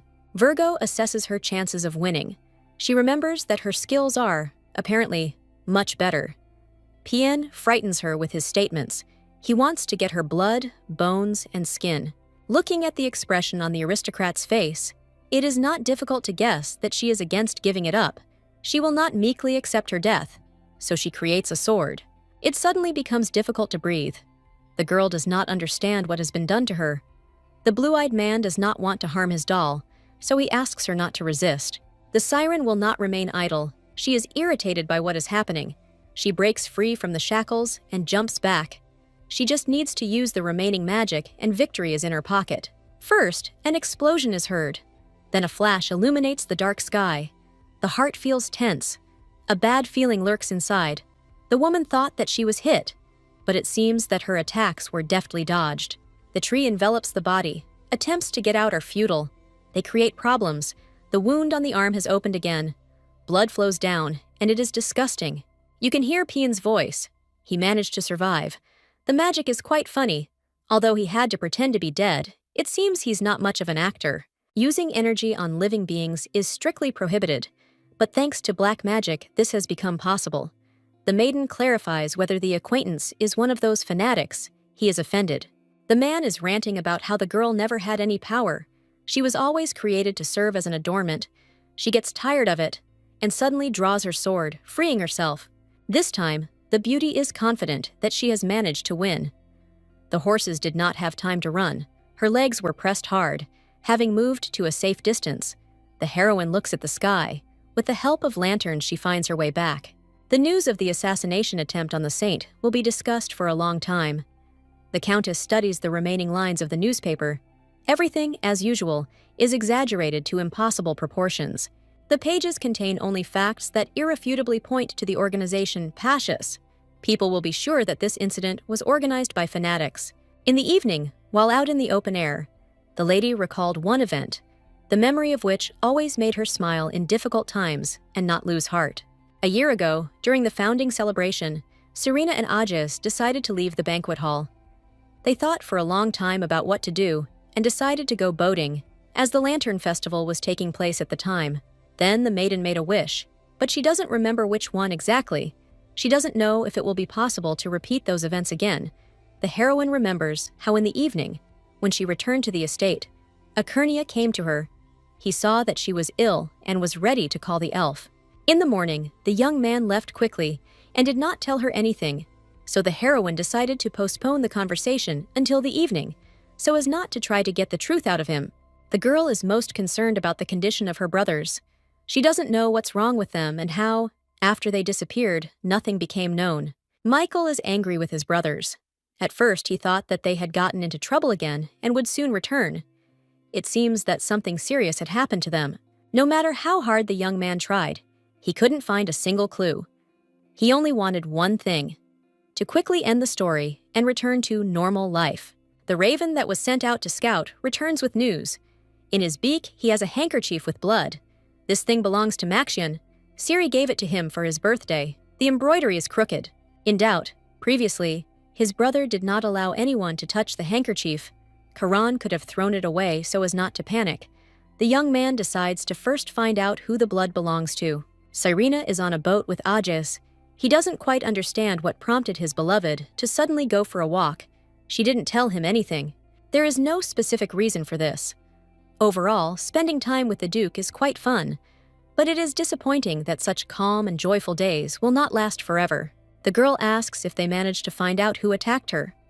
Ajes let it slip that he was going to find him and kill him. There was no point in playing dumb, since everything had long been known. The brunette doesn't see anything wrong with his threats. Someone brazenly dared to touch his beloved and even tried to kill her. Everyone involved deserves death. Unable to contain herself, the beauty breaks out into a smile. The Duke is still just as sweet to her. The time has come to release the lanterns. The man wishes for Siri to marry him and have children. The maiden wishes for the medicine to be made as soon as possible, after which the lady wonders why some wishes deserve to be fulfilled, while others do not. Fortunately, or unfortunately, Serena's request was fulfilled first. After returning to the mansion, she saw a letter from her brother. Eichelt bursts into the office. He was in a great hurry, all in order to report the successful creation of the medicine. His ears began to ring. Obviously, the end was very near. It's a joyful event, but it's not so easy to rejoice. There's no reason behind it. The woman forces herself to smile. It's time to move on to the final stage. The elf was not blessed with a happy childhood. His sister wanted to leave. She had an important meeting that she did not plan to miss. She was going to the prince. The boy tried to reason with the girl and stop her from meeting her, because the future emperor did not love her and was only using her. The young man noticed a forbidden book in his hands, and there were even more reasons to worry. She refused to give the scripture back. The elf assured that she had not stolen anything, but had only decided to take it for a while and read, after which she would definitely put everything back in its place. Until the very end, not wanting to listen to her brother, who began to try to snatch the book, the woman left. That day became the last time they saw each other. The nightmare repeats itself over and over again. The young man can't sleep because of it. Elves have a longer life than humans. What happened long ago for humans, for them? Recently, Karen screams. His brother keeps trying to explain that it's useless. He's tired of listening to things that only drive them into a deeper hole. All hope remains on Michael. A clue has been left for him. He is also unbearable. But at least he is not stupid. He will be able to find the scarf. But it is unknown when exactly. The brunette continues to try to break free, and surprisingly, he finally manages to break the chains. It's physically impossible, but he somehow managed it. Everything in Genius is simple. They were lucky. Maxion is not feeling his best. He is sweating. It seems that it is hot in the dungeon, although it is cool in the basement. The young man didn't notice right away, but even the water had frozen over. It couldn't be that hot in the room. Trying to ignore it, the hero suggested they go. There is a long corridor outside. Luckily, there are no guards at all. If the magicians suddenly find out about the escape, they will immediately set off in pursuit. After a few minutes of running forward, Maxion becomes really ill. He breathes heavily and falls to his knees. No longer able to move further, his head is splitting, and his body has become really heavy. The man consciously says that he can't go any further. He asks to go without him.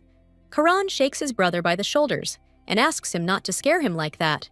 Melfort will be perfectly fine even if he is caught. Nothing will be done. They will simply increase security. It is better to be caught than to be a burden. The brother refuses to run away alone, as always. He is stubborn at the most inopportune moments. The young man asks why. When he was about to run away from home, Karan decided to follow him. He did it without any particular reason. Maxion knew why he was running away. He didn't want to be caught. He won't say more, because screams were heard from around the corner. The magicians realized that the twins had escaped. Without thinking twice, Karen puts his brother on his back. He would never abandon him. He is not smart, but he is very physically developed. Despite everything, he is also human, and his strength quickly runs out. Capture is a matter of time. Moving forward for long will not be possible due to too much weight. Realizing that they are driven into a corner, Melfort climbs onto the railing. Magicians gather around, but he will not give up. So as not to fall into the hands of the villains, The brunette decides to jump down, straight into the abyss. From the very morning, Serena took the elf with her and went to Ajay's, her head ready to explode from an overabundance of thoughts that were difficult to sort out. Previously, the lady imagined what a happy day it would be when she would finally succeed in creating a cure. However, Serena feels incredibly devastated. It seems that the Duke himself is not particularly happy. The girl is lying to him when she says that she is very happy, in which case the young man will have to agree with this opinion. Before trying to take anything, Virgo wants to explain in more detail when exactly to take the pills and talk about the side effects. The elf interrupts. He wanted to tell you something important. Last time, during the examination, he noticed that Akernia's health was completely unstable. He had reached the stage where people could go crazy. It all depends on the body's capabilities. If it copes well with toxins, just in case, the Countess decided to prepare a sleeping pill that she would have to take. One book says that it's usually very difficult to remove a maleon from the body. When intoxicated, a person often experiences headaches and nothing can help. Pain is only part of the problem. Hallucinations may occur. They are so realistic that it is difficult to distinguish from reality. Sleeping pills are necessary to prevent them. The medicine must be taken once a day before bed. Eikelt asks for blood to be taken for testing. Aes's gaze remains cold until the very end, although he listens attentively. Night came unnoticed. Under supervision, the young man takes the medicine. When he wakes up, everything will be completely fine. The side effects last for 4 hours. As soon as the door closes, the man spits out the pill. He is glad that the sleeping pill was separated from the antidote. It is time to go. The gentleman ends up at Melfort's, stepping into her office. He asks why it was necessary to call him. She smiles in response. 3 years ago, Aegis left the estate, but he was still unable to free himself from the shackles of the Duchess, who, in secret from Ciri, summoned him to her. And during her next attempts to conduct experiments on him, something strange happened.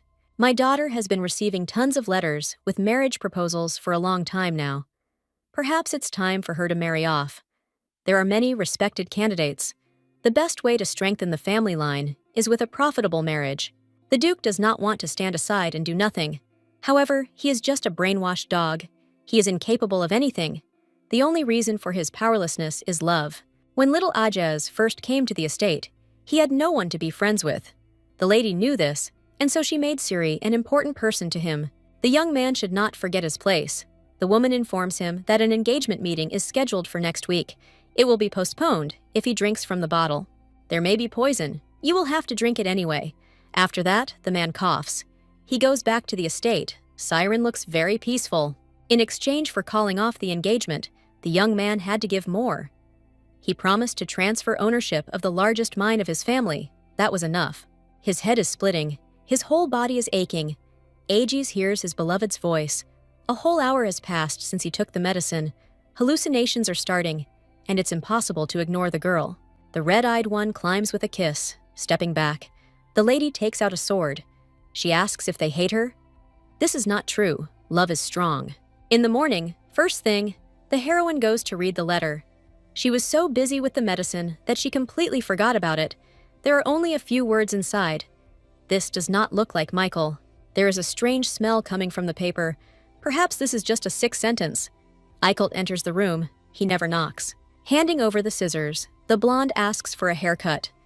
This isn't the first time he's had his hair cut, although he's only had long hair before. The scent of lemon and the sweet smell of the letter fills the room. Ciri is asked to hold the paper to the candle. She reproaches herself for not thinking of this. More lines appear on the sheet of paper. Michael writes that it seems to him that the twins were kidnapped. They didn't just run away. Their mother intercepted the previous letter for a reason. Brother calls for a meeting at 7 p.m. on Thursday on Mentori Boulevard at the Fountain. He will be there every Thursday. If what is written is true, the heroine was careless, and she needs to start searching. Eikelt is told that everything is fine. He doesn't really believe it, because when people see ordinary letters, they don't make such a gloomy expression on their faces. To change the subject, the beauty is going to help him get a haircut. The girl claims that she knows how to do haircuts. Although this is an obvious lie, the elf decides to trust her, although he doubts until the very end. After just a few dozen minutes, the green-eyed man is transformed. He barely dared to cut his hair, and before leaving, he says, "Thank you." Time flew by unnoticed. Aegis, probably not changing his habits, was waiting in the dining room. What a surprise when, having gone down, the Countess saw an empty room. The maid reports that the master is still asleep. Unlike his beloved, he is an early bird, and he has never missed a meeting, always arriving first. The master said that he would cut off the head if anyone entered his chambers. The servant tried to dissuade him, but hearing nothing, the mistress rushed into the room. The red-eyed one thinks only about how urgently she needs to get to her destination. Overcoming her doubts, the heroine opens the door and meets his gaze. Usually they always had lunch together, but something went wrong. Aegis responds to this. His voice is just as gentle. This is not something to be happy about, but the girl can't help herself. The brunette hugs his beloved and asks why she no longer calls him as sweetly as she did all last night. He promises that he will eat later. Because he is too tired, he draws an invisible line. The maid reports to Melfort that she has not noticed any activity. Her daughter is not doing anything, just following instructions. Before leaving, she was constantly reading. Ciri is far from a gift. She can do anything behind your back. Last time she did something stupid and got punished. That's exactly how it should be. The mother is not so strict with the girl. She makes allowances for her. Marina is sent to keep an eye on Michael. She hopes that she will not be able to find anything. Almost the whole day later, the lady decides to go and visit Aegis. He left on business. He promised to return in the evening. The maid conveyed these words. When the noise was heard, the heroine immediately jumped out of bed. She rushed headlong to the young man. He was drunk. They took him into the room. There was no point in asking questions. The woman waits for dawn to ask about what happened. Akarnaya did not come to the dining room, after which she sought meetings several times and tried to contact him. Every day, the gentleman got up before dawn and left. He returned late, so it was not possible to meet. This continued for a whole week. The medicine was passed on through servants. The heroine feels lost. Unknown feelings rage within her. Once they almost managed to talk, only Aegis slipped away. Virgo is getting ready for a meeting. Her face is gloomy. Although she likes the outfit and jewelry, it's time to go to Mentori Boulevard. Her brother is sitting there. The newspaper headlines are still full of news about Pacius. Sitting down, the heroine begins to ask about the kidnapping of the twins. She is almost 100% sure that this is not just an escape from the estate. A handkerchief falls into their hands. There are bloodstains on it. Ciri is asked not to invent anything unnecessary. Thanks to the thing, it will be possible to determine the exact location. Crows circle overhead. These are experimental birds. They have a good sense of the scent of blood. With their help, it's worth trying to find the scoundrels. Brother called his sister for a reason. Lately they have not listened to him at all. Only by using force they will be pacified a little. The blood of the siren is needed. Nothing worked with Michael's blood since he doesn't have enough mana. The girl agrees. She is ready to do anything, only if it helps find the twins and bring them home. The young man always knew that he could count on his sister. Together, they would definitely be able to achieve justice. The heroine nods. A familiar head can be seen in the distance. Pupils dilate in surprise. Aegis is with some stranger, he lied, saying that the emperor urgently needed him. Leaning closer to Serena, Michael reminds her that the world is big and there are plenty of different men in it for her to choose from. Fists clench on their own to ask all the questions. The heroine will wait at the closed door. She will ask everything directly and find out the details. The Duke was tired. His consciousness was constantly clouded. Countess Melfort suddenly decided to keep an eye on the subject. She assigned her subordinate to him. Previously, the hero was always happy when he was around Ciri, but ever since he started taking the medicine, his happiness has disappeared. The man couldn't refuse to take the pills. He didn't want to upset her. The side effects appeared after 1 to 2 hours and lasted for 4 hours. That's what the elf said. But that's not true. Every time he talked to Siren, her double simply mocked him. Because of this, he could not be with her, constantly avoided her.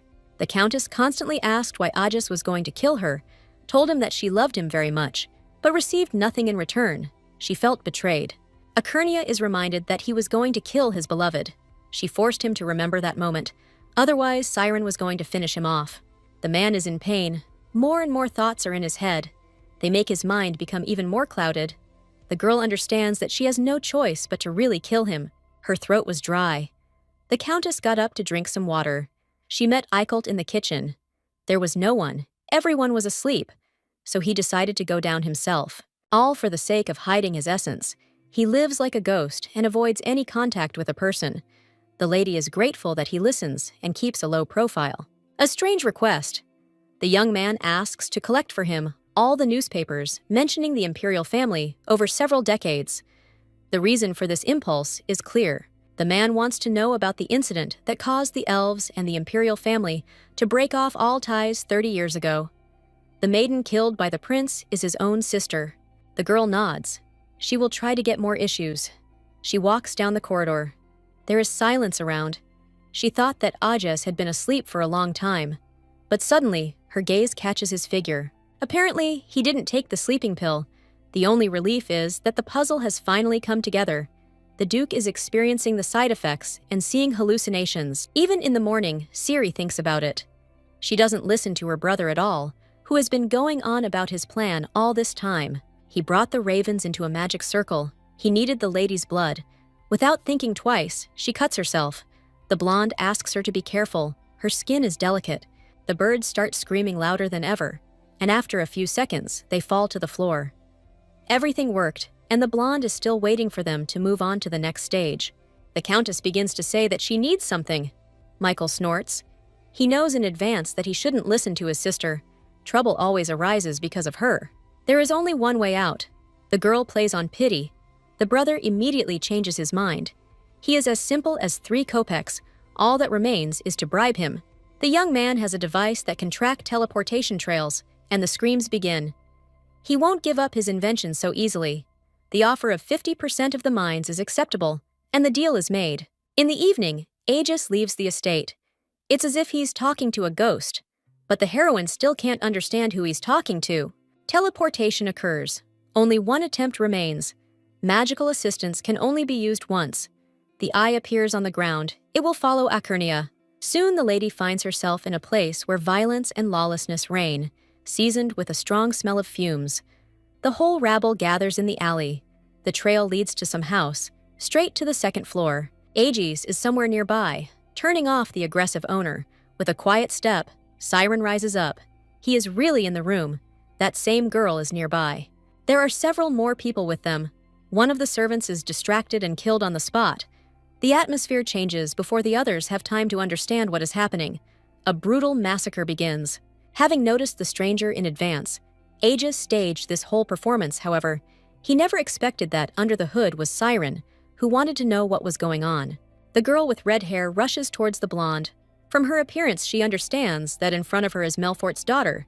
She introduces herself as Zelda. I work under your mother. Something's not working out. Such a person was assigned to the Duke for a reason. The assistant is asked to leave them alone. A difficult conversation is ahead. Aegis can't tell what he forgot in such a place. Serena decides to press on the weak spot. It's her last chance to stay next to her. A man doesn't want to be abandoned. If he cheats again, it will all end once and for all.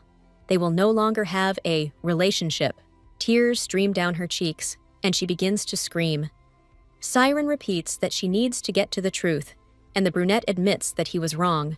Having made a mistake, Aegis is ready to tell everything. Melfort does not want to do this. However, she has no other choice. The man revealed that all this time, the Countess was using him. The woman was a member of a guild until they started stealing from her. She decided to take action. Aegis has not taken sleeping pills since the first day. On the very first night, the Countess summoned him to her. They talked about the engagement and made a deal. Without bothering to inform their daughter about it, the puzzle comes together. On the day the lady was almost strangled, the young man was also at the Melfort estate, and the maiden knew nothing. She always thought that their relationship was built on strong attachment.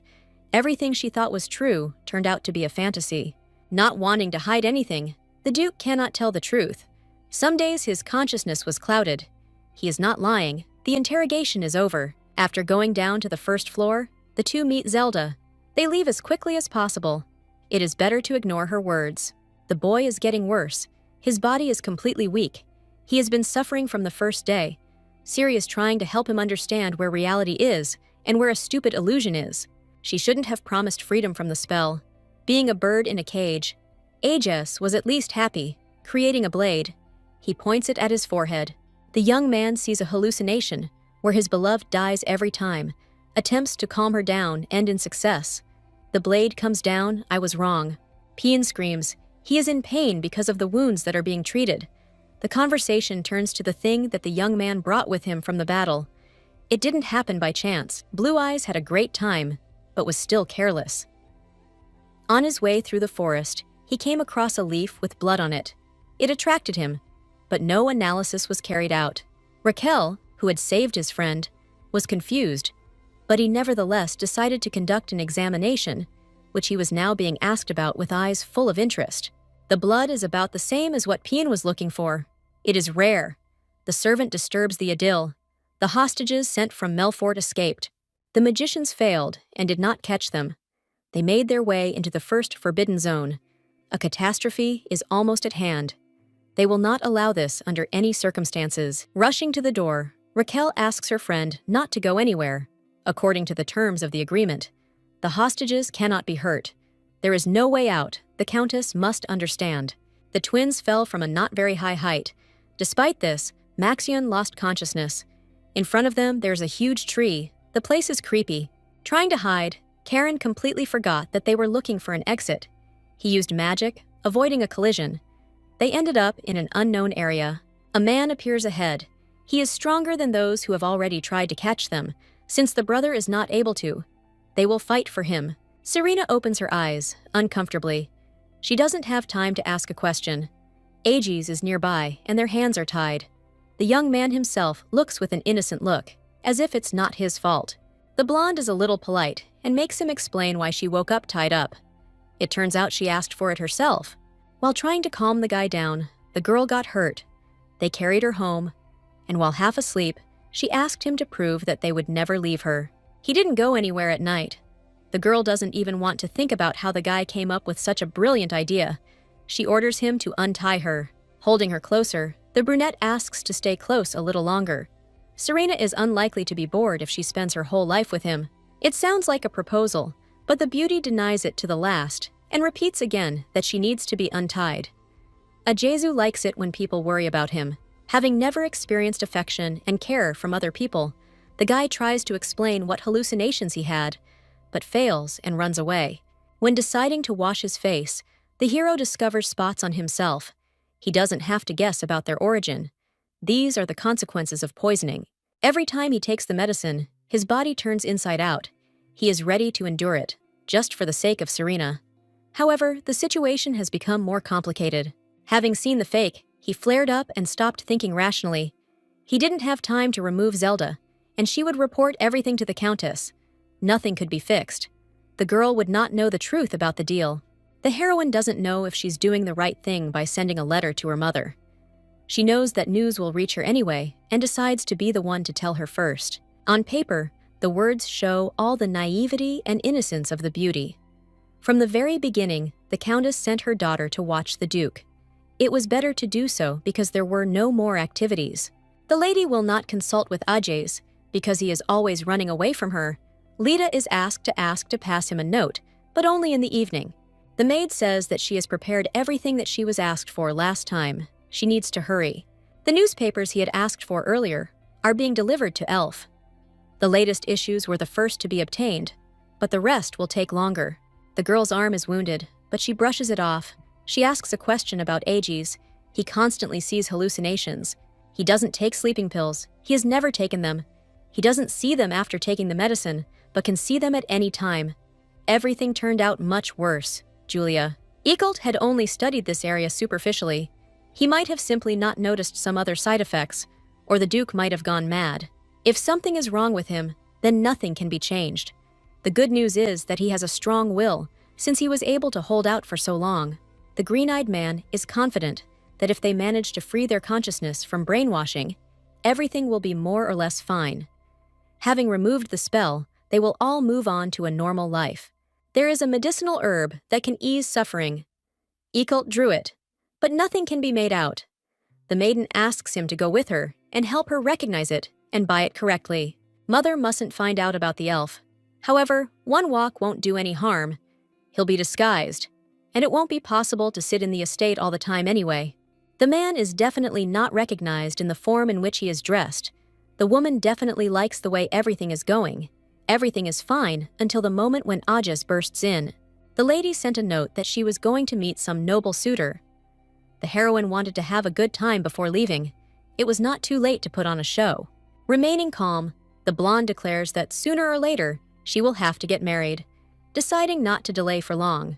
Soon, the beauty explains that it was a joke. Aegis doesn't believe it. He is determined not to let the countess go anywhere. He and Ekult must go buy medicinal herbs.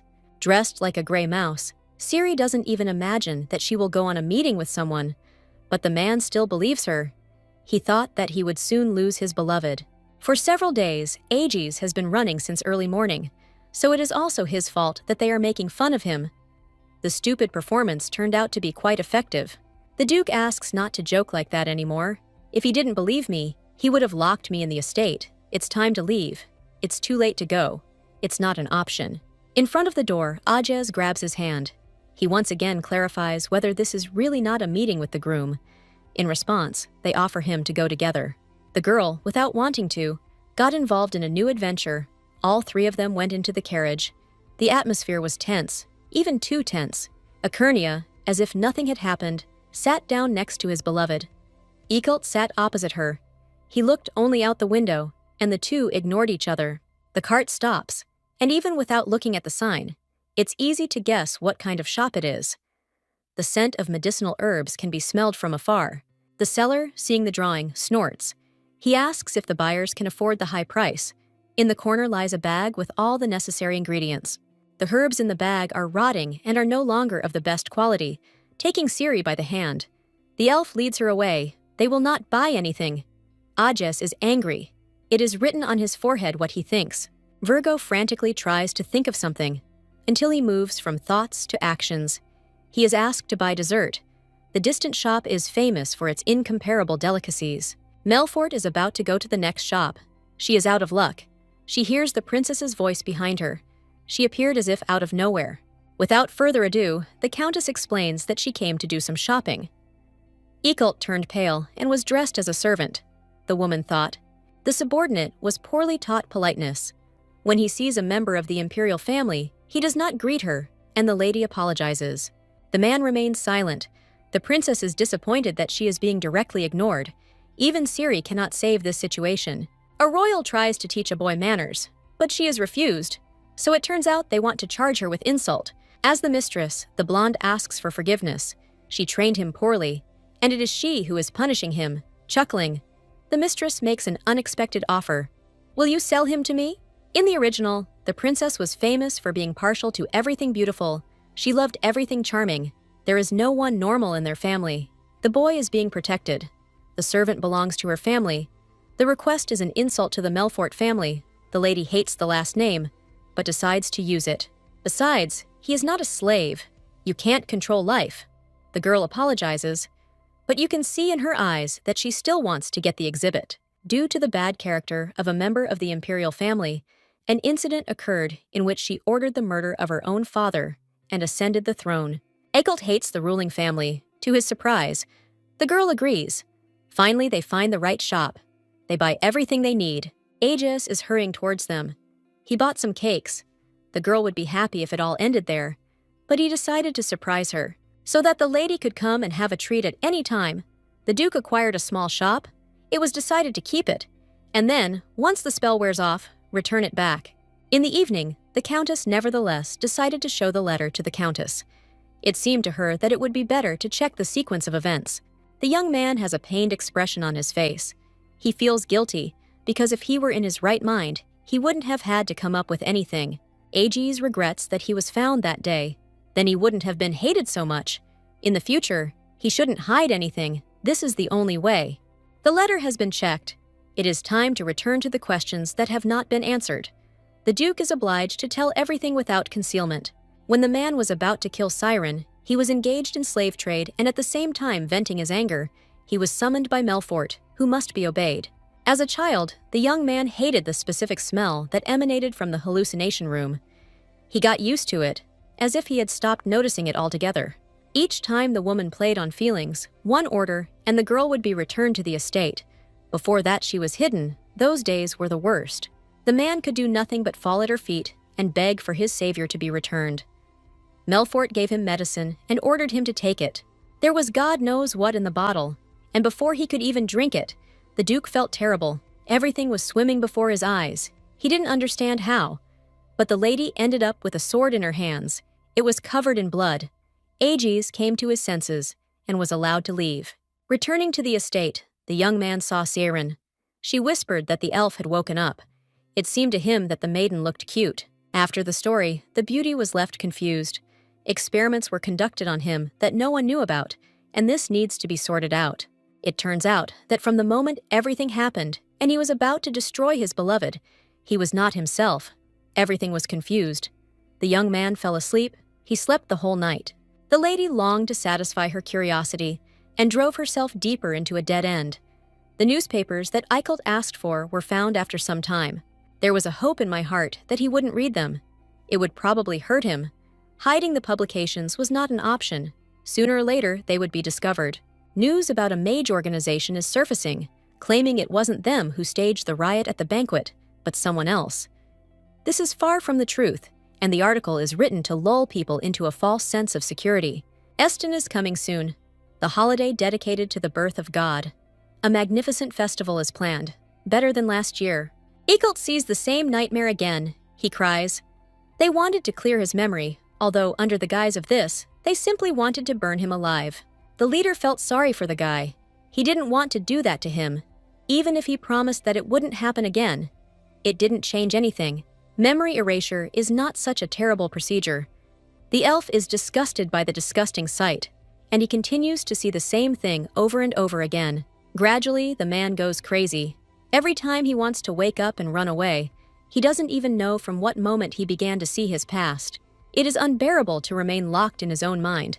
The young man again feels despair, but suddenly he is awakened by a familiar voice. His whole body is in sweat. In front of him is Siren, who asks for forgiveness for the visit. She managed to come to the rescue in time and offered to call a doctor. The woman didn't come just like that. She found the newspaper she was asked for. The prince killed the elf, accusing the speakers of unthinkable crimes. Just by looking at the beauty's face, Eichelt understands that they sympathize with him, but do not dare to say anything. They leave him alone to get some proper rest. The desire to ask to stay remains unspoken. He feels pathetic, and all that remains is to once again immerse himself in studying the newspapers. A forbidden book is in the torment of a man who became an emperor with its help. A sister's life was taken by a ruler. A brother would like to ask if a girl would love a man after everything he did. Even more, he wants to ask if he can take revenge. What happened changed history forever, all because of someone's immense desire to seize the throne. Aegis's morning doesn't start out very pleasantly. He's summoned by the emperor. One of the organization's mages was left alive, and he simply disappeared. By the time he disappeared, he had almost no mana left. In a fit of anger, the gentleman throws a vase. A trickle of blood runs down his face. Every time he loses his mind, he becomes cruel, especially in the presence of the Duke. The ruler helped the young man for a long time. He tried to support him by any means and methods available to him. At that time, he needed a man who could do all the dirty work. Akernia took an honorary position. It was naively assumed that he would be taken under control. The man hopes that Aegis will help him figure out the whereabouts of the magician. There is a bell tower near the estate, and rumor has it that he disappeared there. A plan is forming in my head. I'll need bait. His Majesty is asking for a high-quality necklace. Everything will go well, just in case. It's worth examining the tower. That magician will join in anyway. He will have no choice. Aegis plans to do the washing. With the Emperor's permission, he leaves the hall. The poison flushing method can be used many times. It is possible even without candles. That person is a weak link. The weak are easily subdued by sophisticated torture. In the future, the Duke will be able to keep him on a leash, like a dog. He instills in him that he must obey and follow all orders. The magicians are surprised that the young man survived and returned. The consequences of such an act could be fraught with problems, but the man assures that he will be able to atone for his guilt, since he is on the trail of the woman he is interested in. He promises that he will bring the divine Juliana. The plan will change. Aegis threatens that disobedience is equal to having teeth pulled out. For every mistake, he will lose one tooth. The magic circle is burning again after the demons escaped, causing complete chaos. and the Melfort children who were trapped there are responsible. The woman doesn't want to listen to anything, because it was Raquel's fault that the guys left the room. The man declares that it is true, he agrees, and falls to his knees. The Countess did not come to punish. However, if the magic circle is destroyed, it will lead to serious consequences. One more mistake, and everything will end. They distracted me from the conversation with a message. The Emperor arrived unexpectedly. He was shown into the living room. Marina did a good job. The man continues to think that they have a good relationship, since childhood Melfort tried to get closer. So she tried to build a close relationship with him. Everyone thinks that they are friends. However, the girl hates him.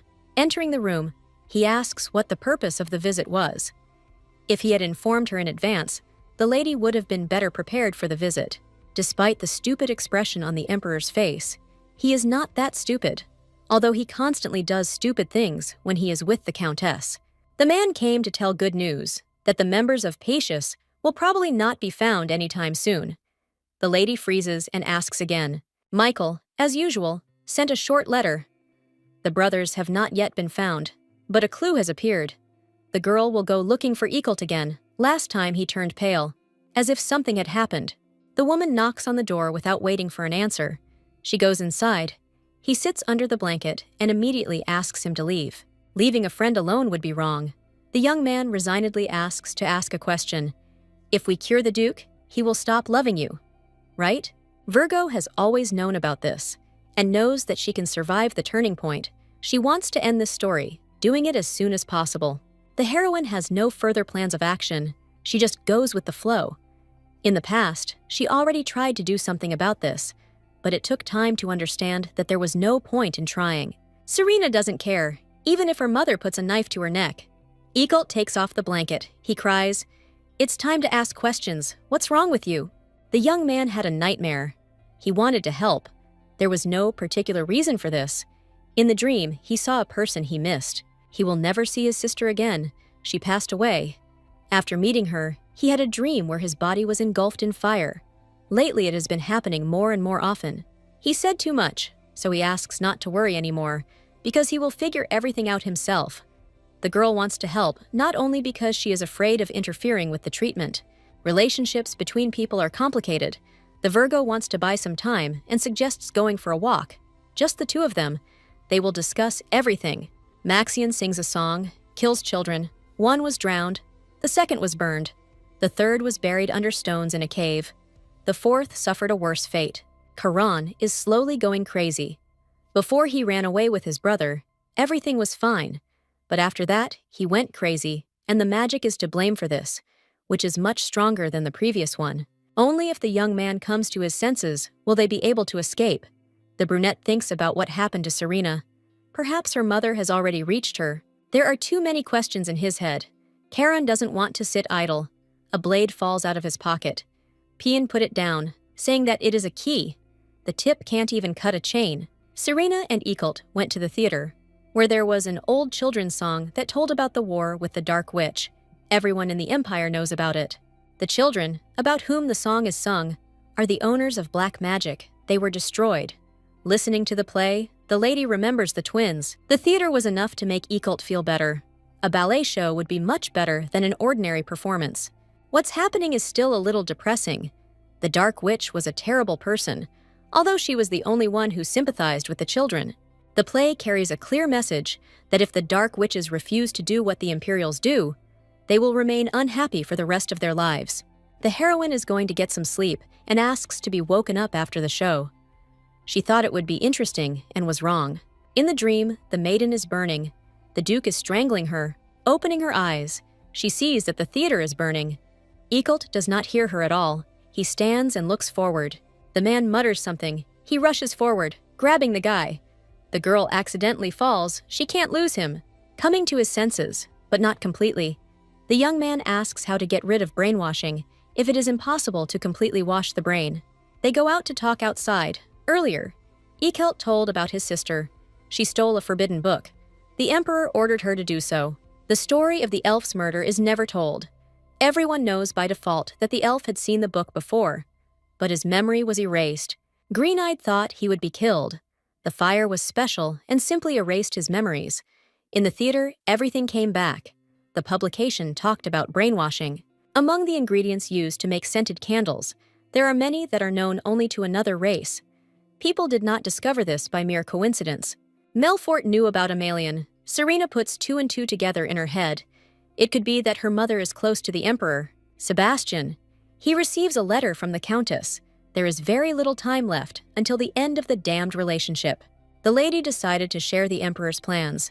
She thought that this was an excellent opportunity to weaken the power of the Black Magicians. She had previously been informed of Michael's actions. He had participated in a slave auction and wanted to buy an elf. It was believed that the valuable exhibit had perished in a fire. Her son would continue to be monitored, and Serena was to return home. Astor's brainwashing method from the Forbidden Book was used on Aegis. Melfort knew this for a reason. Virgo is waiting to see a doctor, but she doesn't need one. She wasn't seriously hurt. Many died in the fire. Someone started the fire while drunk. Eicelt himself got rid of the rare brainwashing. It's difficult. The Forbidden Book implants targets in Amalian's body. The purpose of the formula is to control the subject's soul. Even when brainwashed with aromatic candles, the mind is forced to resist. For some time, the elf thought about why Aegis survived everything. At first, the formula seemed to maintain a mental state. A person who is gradually brainwashed cannot control the soul. Even if Amalian were detoxified for as long as it was active, nothing would change. The formula must be destroyed. Red-Eyed is confused. She has Juliana. They are not very close, however. She trembled for salvation at the party. The siren is afraid that after helping the saint, she will have to kill her. Eicelt forces her to return to reality. He knows where the magic formula is. Brainwashing is a combination of medicine and black magic. Wizards use it too, which means everything is in their lair. It's time to find out where this place is.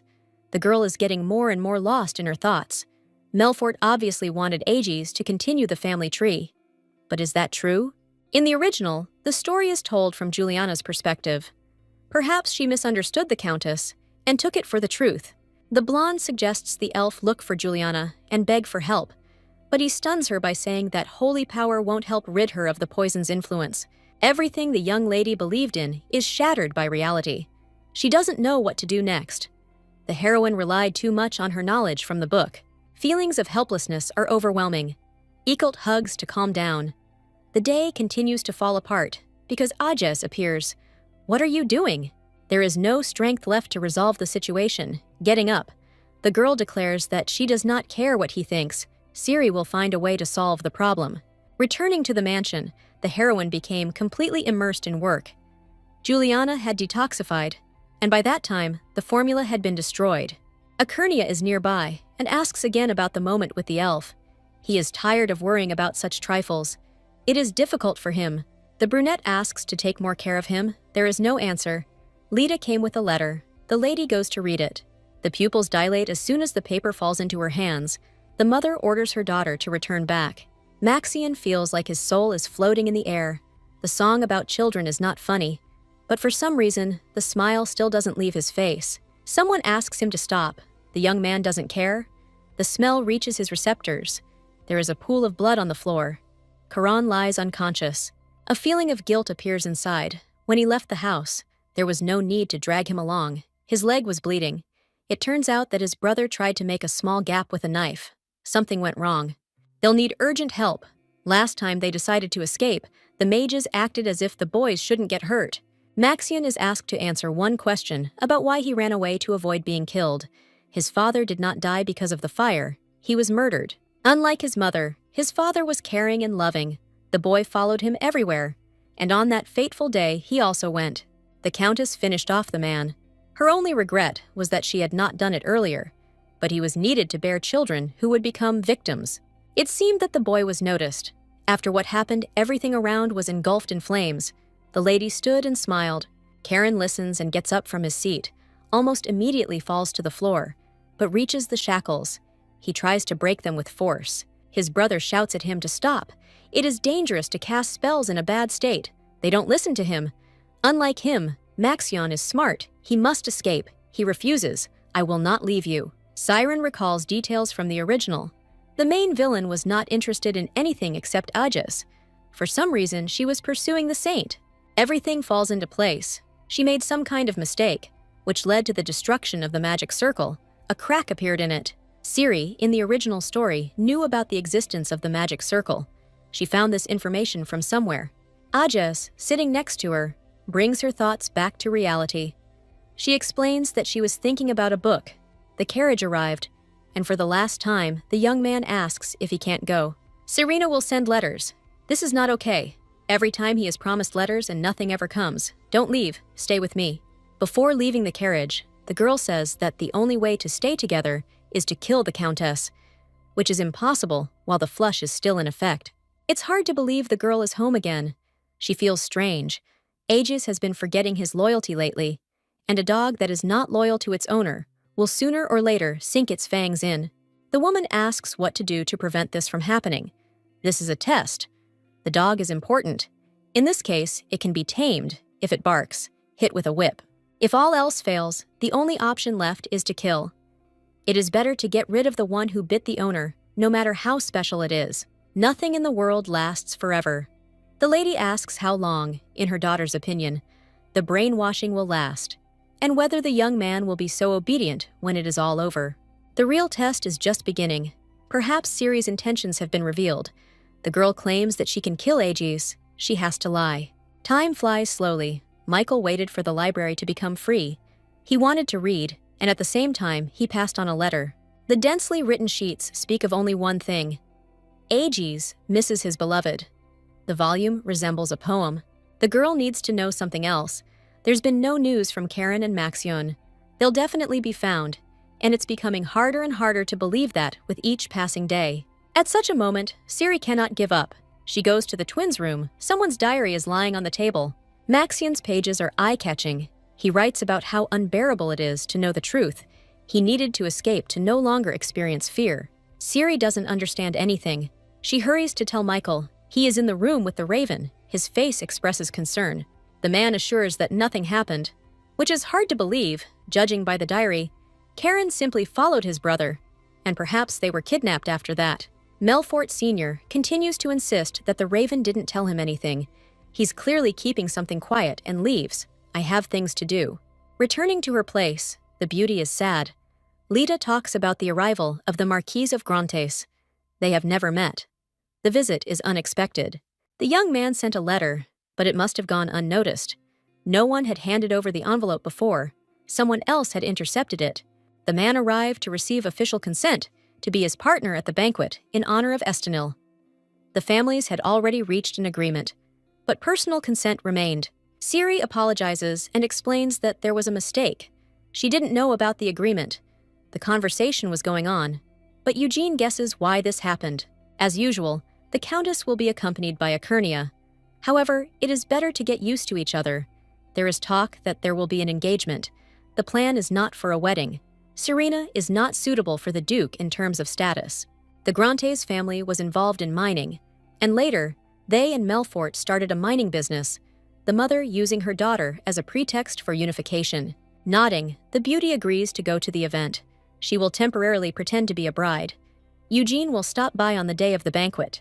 At night, Serena decides to go for a walk. She needs to clear her head. The window in the room is open. Ekernia comes in from the balcony. The young man came out of nowhere. He asks to hug him, all because he was hallucinating. His soul is uneasy. The answer to the question about what he saw should not be. Aegis cannot stop crying. He needs to hear words of love. 1,000 times before, the young man spoke of his feelings, but never asked to hear the same in response. The beauty does not want to lie. The words burst out on their own. Smiling, the man says that he saw his tongue being cut out, after which Siri asked him if he wanted to continue loving or if he wanted to kill her. There is a strange premonition inside. Ajas loves the Countess, but he chose something else.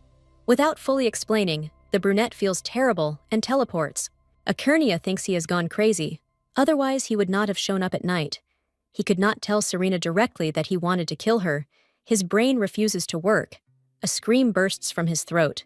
Michael feels guilty for not realizing that Maxion had been scared almost his entire life, and the raven brought information about the twins' whereabouts. Dark magicians were involved in the disappearance. The young man did not want his sister to be in danger too. The bird leads him forward along the dark streets. The path leads into the forest to the bell tower. The raven descends to the ground. A magical trail can be traced. There is a hole ahead, not quite an ordinary rift, and behind her is the mother's voice. She suggests going in there. Without asking, the woman pushes her son. They are in a space for dark magicians. Only they and the offspring of Melfort can enter there. Michael has a lot of questions. If he follows the lady, she will definitely answer him all of them. This raises suspicions, although there is no choice. House Melfort did not come into being simply because the emperor granted the title, but rather because a dark mage resorted to cunning to fake a great achievement and gain trust. The truth could only be revealed to the head of the house. The title was passed down from generation to generation, and over time, loyalty to the mages faded. At some point, as the years passed, the dark magic in the blood began to weaken. However, Pacius needed Melfort. Because something was born, the two were almost at their destination. The situation changes. Michael is most interested in where Karen and Maxion are. The woman calmly explains that nothing happened to them and their condition is stable. A wave of anger suddenly washes over him. He screams, asking his mother to let them go. A hissing voice asks if the man is a victim. He fits all the criteria. Water fills the space. Everything around sparkles. The guy loses all the air in his lungs. But until the very end, he repeats that he needs to save the twins. Please, let them go free. The banquet will begin soon. It will be held in honor of the birth of God. As agreed, Eugene came as a partner. However, at the very entrance, the girl was intercepted by Aegis. He asked her to step aside for a conversation. Having reached the room, the man left his beloved alone. Having waited for him, she was about to leave and realized that the exit was locked. A spell had been cast on the door and the area had been isolated. In the original story, Juliana is supposed to appear wearing a necklace she received from the emperor, which has the ability to move magic circles, and the saint uses it to attack when she is kidnapped by magicians. An explosion is heard outside. The soothsayer has started his game faster than expected. The woman is trying to get out. Someone's voice, it seems that Kipron Eights, is in the corridor. The protagonist is the only one who is able to resist a Jesu and can break the spell. His lordship asks for freedom. He can break the door, asks to step aside. The explosion makes you shrink. Eights broke through the exit, holding out his hand. He asks what happened and how his friend ended up locked in. A bad magician played a joke on her. It seems it was Duke Acernia. Locking someone up is nothing more than just a joke. But everyone has their own ideas about jokes and bullying. The ladies are escorted to a safe place. Dark magicians have appeared in the hall. Ciri says that this is not necessary. She has other goals for the evening. Aegis shows up just in time. Things have become dangerous, and he thinks it's time to get out. Kipron wants to be the one who will be next to Serena. His sense of justice is being pressured. You don't seem to care about the people in the hall? There are many people around who are shaking with fear. The knight asks for forgiveness for going and not being able to accompany. Melfort is glad that they got rid of Aegis. A quarrel with the main character was not in the plans. The girl asks to be taken to Eugene's carriage. The young man is worried that she will meet its owner. This will not happen. The Countess wants to take one thing. There are still so many questions in her head. The heroine does not know whether the Duke would help her if he knew the truth. But if he found out that his beloved was trying to do something more dangerous, he would certainly be against it. His Majesty summons Ages. The knight promises that he will protect the lady. Everything is going as well as possible. Only the man refuses to leave. He was ordered to stay nearby. Making a sweet expression, the heroine asks if there is anyone nearby. There are no dark magicians. However, it is better to go to a safe place. Ciri does not object. She can handle one guard. It's stupid that they assigned someone much weaker to Melfort. It's better to quickly get to the place where the magic circle of movement is located. We need to find the Patches base faster than the knights. In the original, it was mentioned that there is a path that will lead to the place where there is a magic circle behind the wardrobe. A passage opens in front of the lady. The magicians will follow very soon. The magic key is not activated by Siren's magic, so she took the magic fragments with her. The girl runs into Ages. She asks not to come closer. I need to go to free you from the influence. A scream escapes her chest. The man never asked to be freed from the brainwashing. Melfort risks his life for everything to be normal. She feels guilty. Maybe she loves Acernia. Karen hadn't felt warmth for a long time. The last thing he remembers is sitting in a cold cell, jumping up on the bed. The young man doesn't understand where he is. His leg is bandaged, and she is fine. The only explanation can only be dark magic. Since the treatment was completed, Makshin abandoned the decision to escape and called the magician. The twin is not nearby. He simply disappeared. No one is worried that the young man might repeat the same thing. He was not limited in any way. It's time for him to get out. Raquel is informed that the hostage has escaped. They didn't keep an eye on him again and allowed him to escape. What's worse, Juliana also escaped. She killed all the guards protecting her and got out. Her potential was not realized. However, she is not useless. The girl moves to another place. On the ground there is a saint's necklace, which was created for magical movement. It's not easy for Juliana because she doesn't have her own protection. The Countess senses dark magic, and ahead she sees a blonde fighting with someone in the shadows. In front of her is a high-level monster. The only way to survive is not to be so slow. Her mother's words come to mind. Rushing to her friend and grabbing her hand, the heroine runs headlong as far as possible, her gaze differing from the uncertain and weak girl. They have every chance of escaping. The girl just needs to wake up, asking to stop the monster for 3 seconds. The Countess begins to use magic. While she does this, Juliana is absorbed. Not all is lost, and the monster disappears. In place of the animal lies a saint, and a familiar figure stands. Karan barely managed to get out alive. Siri for a few seconds cannot understand what he forgot in the dark place, and then jumps up. She throws herself on the young man's neck. Everything falls into place. What is happening really did happen because of her mother. The red-eyed one promises herself that she will never let go of her brother even a step again. Looking back, the heroine realizes that she has lost Juliana. She hopes for an original story, because then the knights will come to the rescue. Karan wants to save her. He needs to repay somehow. The monster ate the young man, and he thought that it was the end for him. But suddenly, the one who promised to heal jumped into his belly. She asked for Siren's help. The pain went away, and then he managed to get out. The problem is compounded by the fact that Makshin is nowhere to be found. The brother doesn't understand what his sister is doing in the dark mage's lair, and it seems she didn't come to save him, but he's still glad they managed to meet. The girl isn't sure she deserves to hear such words. They'll hurry and find the lost one. They'll all get out together. Earlier, the young man had already made an attempt to get out. It turned out that he came out onto some strange magic circle. Hearing this, the sister screamed. She understood what was being discussed. The expression on the girl's face suggests that they need to follow that circle. For starters, they just need to move forward. The heroine promises herself that this time she will not disappoint Aegis and will fix everything. Everything seems to be going according to plan. Turning to check on Karen, the heroine realizes that she has lost him. Melfort presses his daughter against the wall. "I'm sorry, but you won't see Maxion." Siri is quite predictable. The woman constantly watches the children and does not understand why they can't just do what they are told. The Virgin is trying to stop the influence on Aegis. Lying is pointless. Everything became clear long ago, even when the beauty turned 15. Then it became clear what was in her head. The deception could have succeeded, but with a terribly false look, everything fell apart. The owner will not look at his dog with love. At first she felt sympathy, but each time she felt that she lingered her gaze longer and longer. Even Aegis did not guess about love. The lady gives one last chance to atone for her guilt. The daughter is obliged to kill the Duke. He no longer plays any role. The dog, which has no value, must be shot.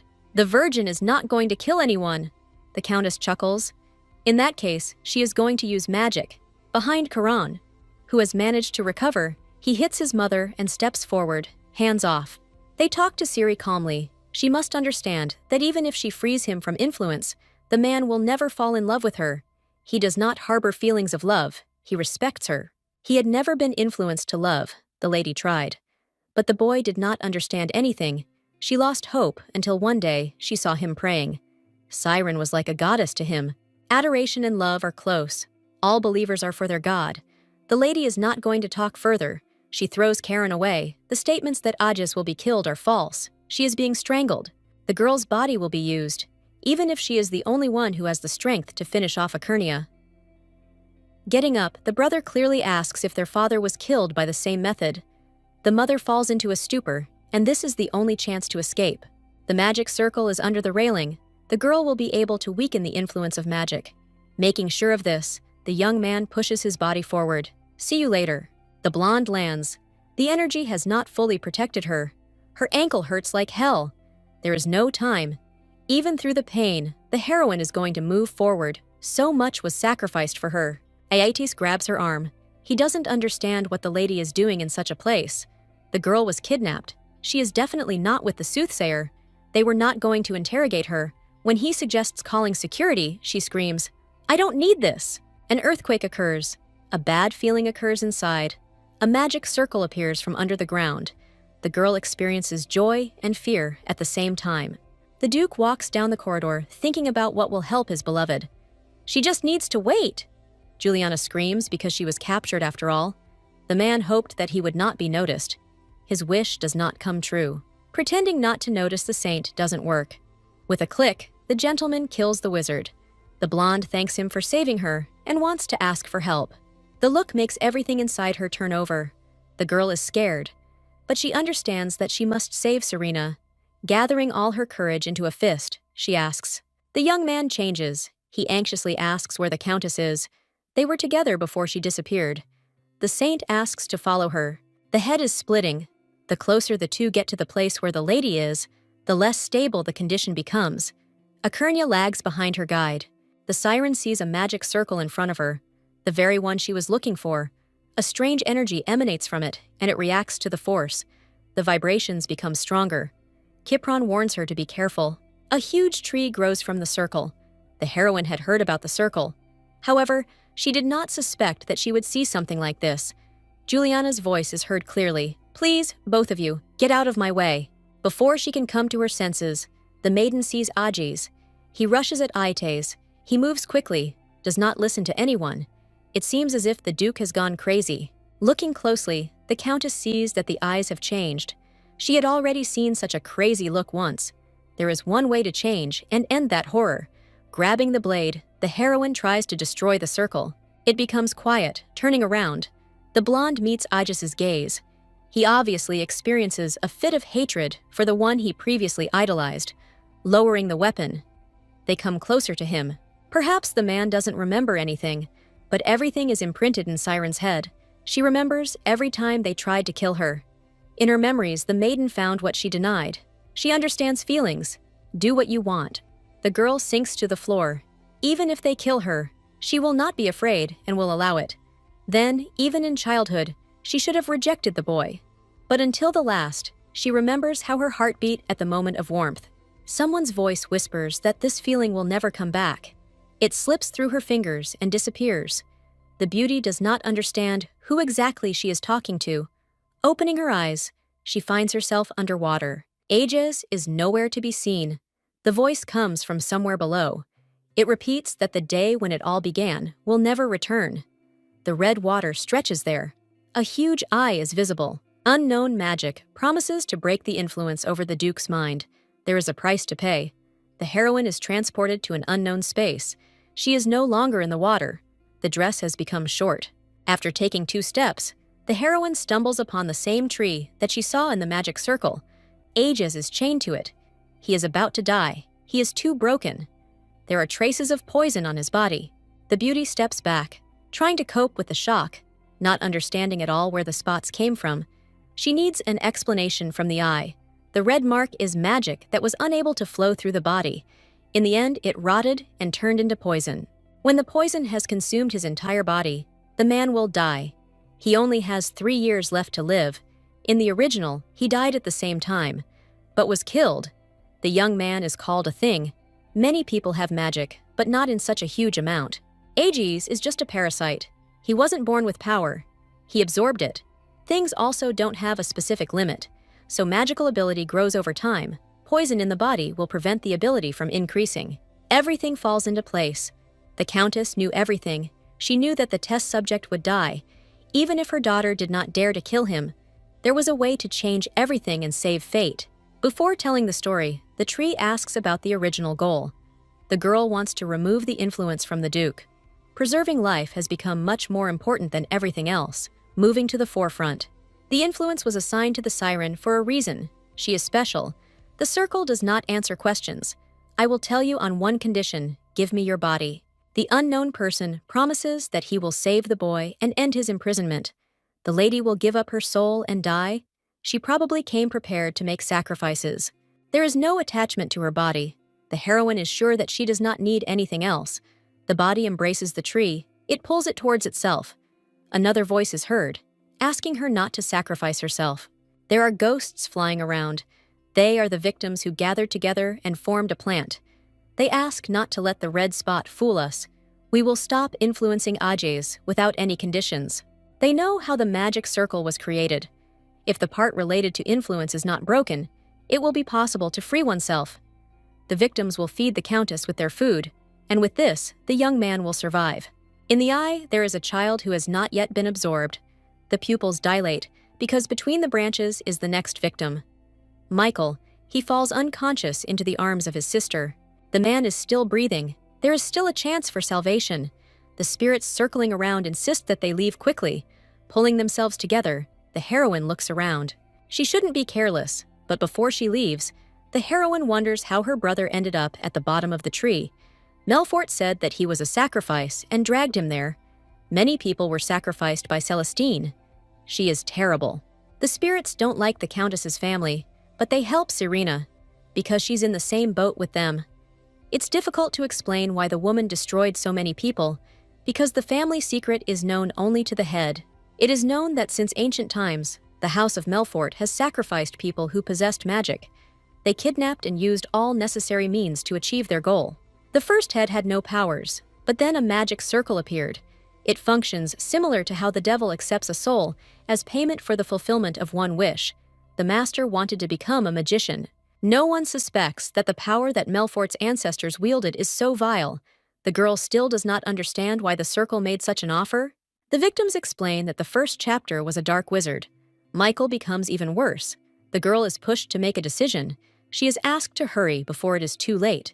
The heroine wants to take Aegis with her too, they reassure her. He will be fine and will attack only when the magic circle is unstable, which becomes unstable very easily. This happened before the mistress tried to destroy it. When this happens, control weakens.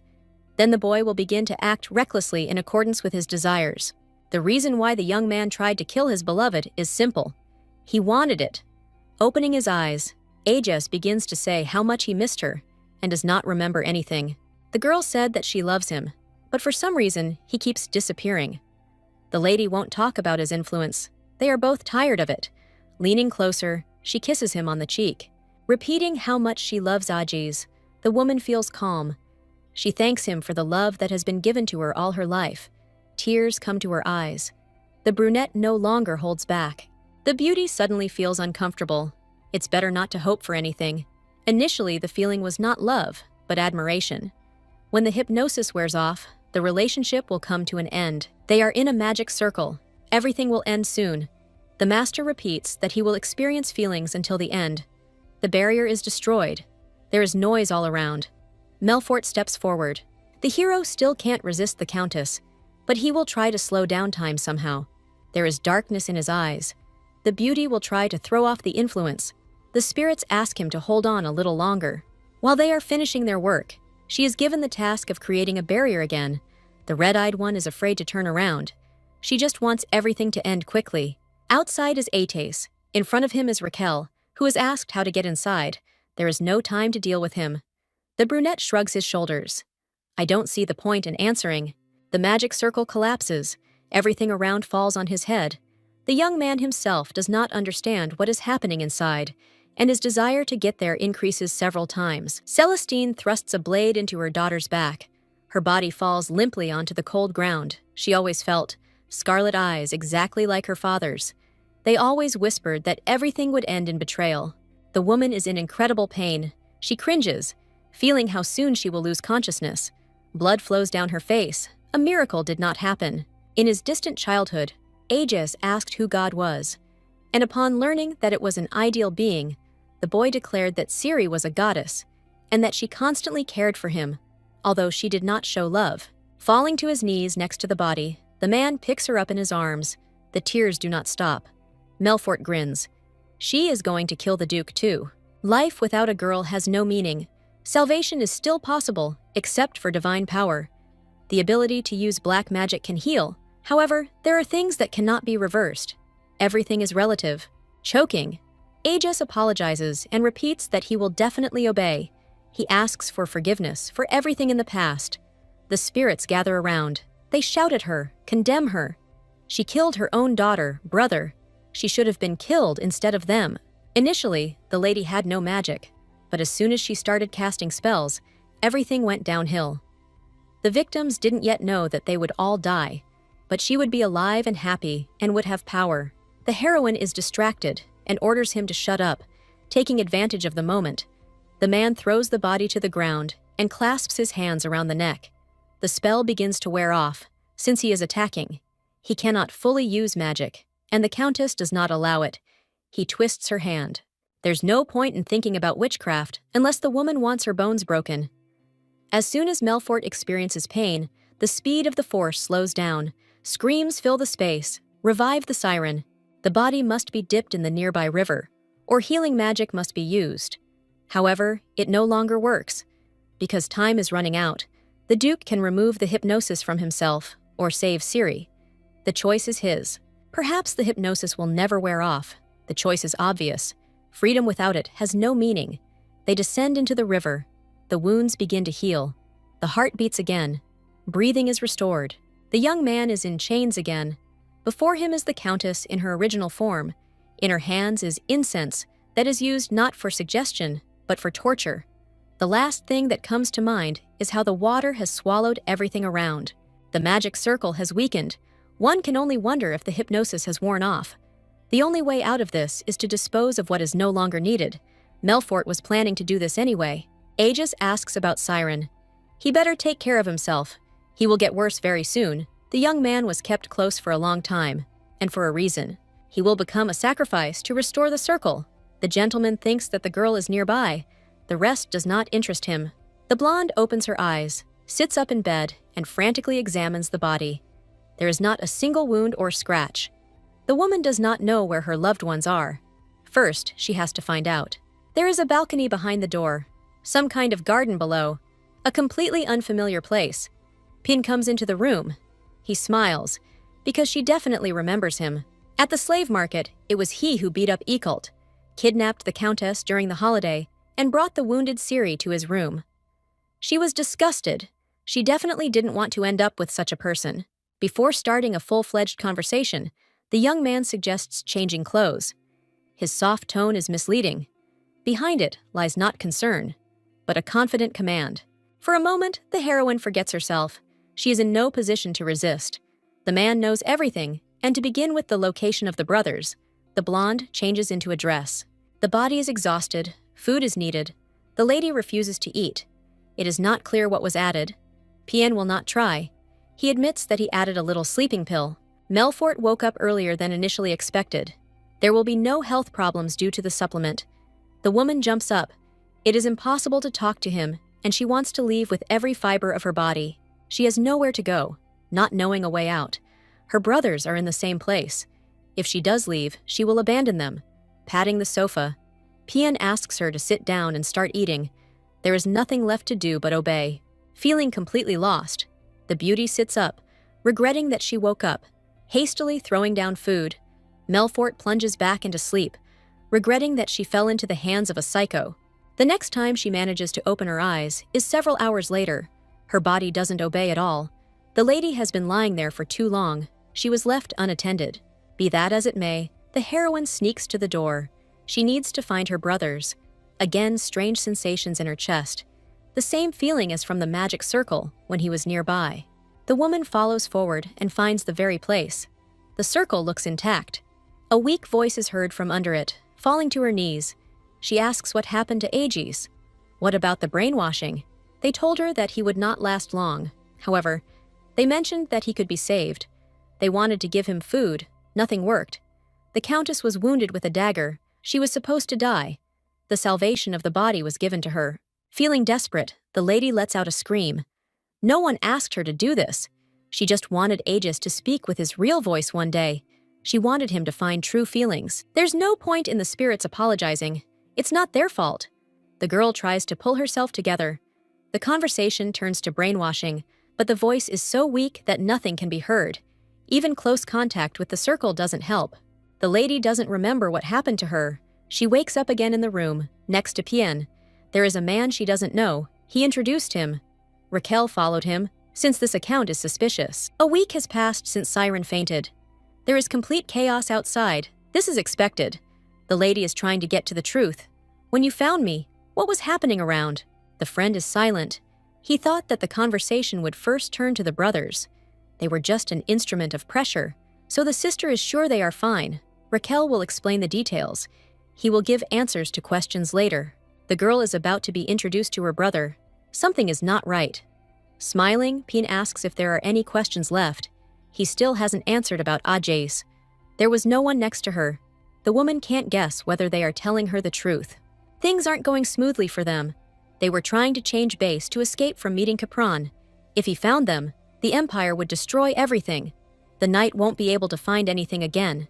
The snow outside the window testifies to the distance from the palace. Raquel takes Siri to her older brother. He is lying unconscious. I will tell you straight. He is dying. If you are with us, we will save him. If you refuse, he will die. Maxian and Karen are under the care of their mother. The girl feels guilty. She was going to help. But in the end, she ruined everything, let everyone down. The magician again offers his help if they cooperate. The brothers will be brought too. The family will be safe and sound until the very end. The beauty does not understand what good she is. She has absolutely nothing. Blood ties mean nothing to Celestine. There is no choice. Cooperation will take place. The maiden hopes that Michael will be cured as soon as possible. Blackmail cannot be covered up with cooperation or intimidation. Something more compelling is needed for that. Raquel declares that she can show mercy, and he remains confident until the very last moment. The girl quickly analyzes the situation. She has one last advantage left. If she gives in, she will lose it too. Her behavior is like that of a completely fearless person. The magicians still have a trump card. Serena can't stand what's happening to tell her the truth. Raquel takes a long-distance approach, because he can't explain it that easily. Once upon a time, when no one knew about divine power or sword art, monsters easily invaded the people's domain, and at the same time, in one village lived the moon. One day, a plain maiden, when monsters were cruelly tormenting people, she prayed to the heavens for help. Despite her sincere prayers, the massacre continued and the moon lost consciousness. Something amazing happened. A black bead fell from the edge of consciousness and was swallowed. Opening her eyes again, the girl woke up as the most noble creature in the world. Something dark burst out of the hand and made the monster dissolve. Starting from the moon, people with magic began to be born. Then it was called light magic. Because the girl was a source, they began to call her the sacred artifact. At that time, commoners were objects. But still, it was the best treatment that could be afforded at that time. It all ended exactly when she died. After her death, magic began to gradually fade. People began to be devoured and unraveled by monsters again.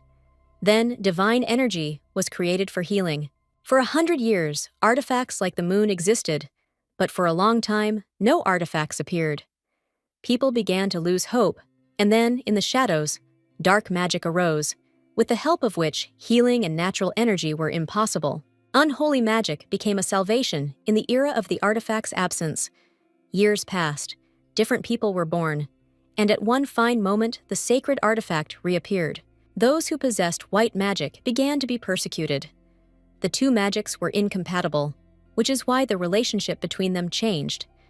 The Empire feared the power of the born and began a war. After the battles, the white magicians were defeated and were recorded in history as villains. They began to be called dark and were recorded in history as such. Raquel dragged out his story and finally revealed all his cards. The reason he brought Siren is that she is a sacred artifact. It's hard to believe. The heroine ponders. She tries to calculate all possible options in advance. The first head of the Melfort family was a black magician. Perhaps the girl inherited his blood.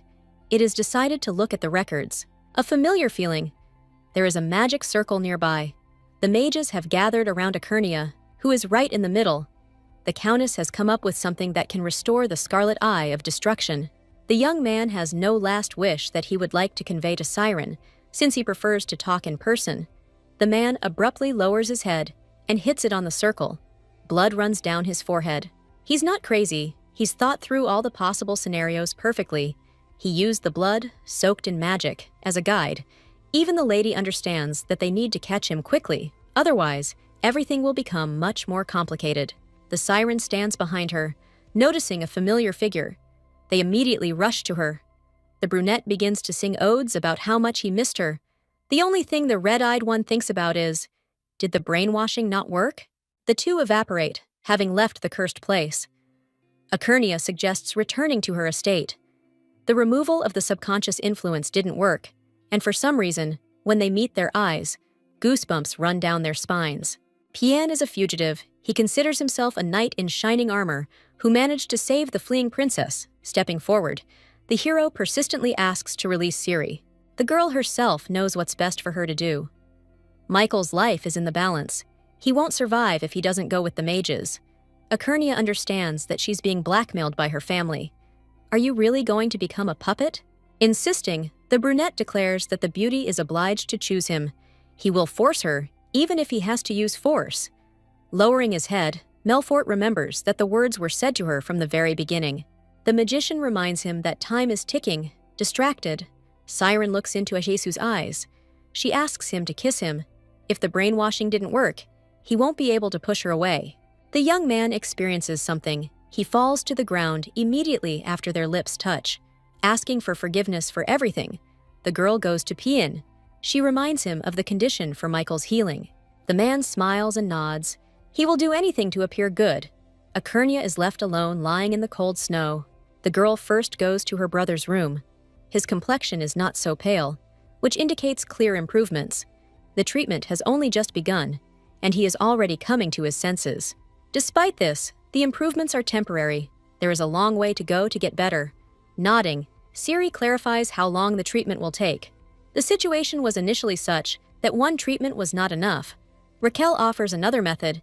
He can teach healing magic. She will be able to heal herself and will stop doubting. The young man was going to show it last time, but it didn't work out. There are forbidden areas of witchcraft, for example, raising the dead. The thought of Ajas flashed through his head. If this was true, the girl would heal him. There are examples of resurrecting animals and plants. It remains to test the method on people. Michael heard what was happening. He asks his sister to wake up. How could you contact them? The young man could die. He doesn't care. It's not worth selling his soul, the maiden understands. But she can't refuse him or Akernia. Ciri can't obey and leave Passius. They will all definitely be fine, and the four of them will live happily. Screams are heard outside the cell door. The magician standing guard prefers to ignore them, but when he hears about the departure, he still decides to go in and try to separate them. The key turns in the lock. The next thing he sees is Caron, who attacks him and knocks him to the ground. A fork is pressed to his neck. This won't kill him, but the young man is strong enough and can handle even such a weapon. The twins ask where the food is stored, and when they receive the answer, the magician is knocked out. There is a snowy desert all around, and where the food is brought, there must definitely be a portal from the cursed place. The chance to escape is used cleverly. The two move through a glowing portal. They are surprised when they meet Ajes, who asks about their plans. Smiling, the brunette notices the resemblance to Siren. Karen is unable to appreciate what is happening and understands that this looks like sarcasm, nothing more. It's obvious where the twins will go next. They will go to the precious base to save Michael and Serena. He knows for sure that nothing will work. Maxian is also aware of this. However, the willingness to try something new outweighs it. There is no choice left. They have to go. It sounds like the man is laughing. He is evaluating all future plans. Laying his cards on the table, the Duke assures that he is only trying to help, and there is no need to worry about his brother's safety. Serena has joined the ranks of the Dark Magicians, and Aegis is trying to get the twins to visit their late father's family. Viscounty Alberton quickly became a hermitage, surviving on money sent by the Duchess of Melforte after the death of their son. None of the aristocrats are allowed in there. Perhaps the grandchildren will still be allowed in. Akernia leaves and asks to tell him later. There is nothing to worry about, because he will do anything for Serena. His sudden change is disconcerting. In his head, the man can't help but thank Siren for freeing him from the brainwashing, so he will never have to obey again. House Alberton is located on the very outskirts. It was always so weak that few knew about its existence. Then all the aristocrats began to talk about it. The marriage with Melforte is to blame for everything. No one could understand the reason for the young lady's choice. She gained nothing from the wedding, but on the contrary, only lost a lot. The Duchess was paying off the family's debts.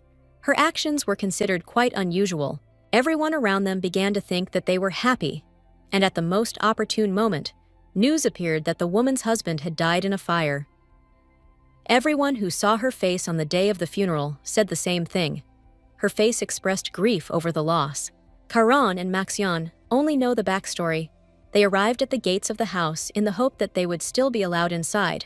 When the owners realize that Alberton's sons have arrived, they immediately open the gates. Both the house and the garden are small and unkempt.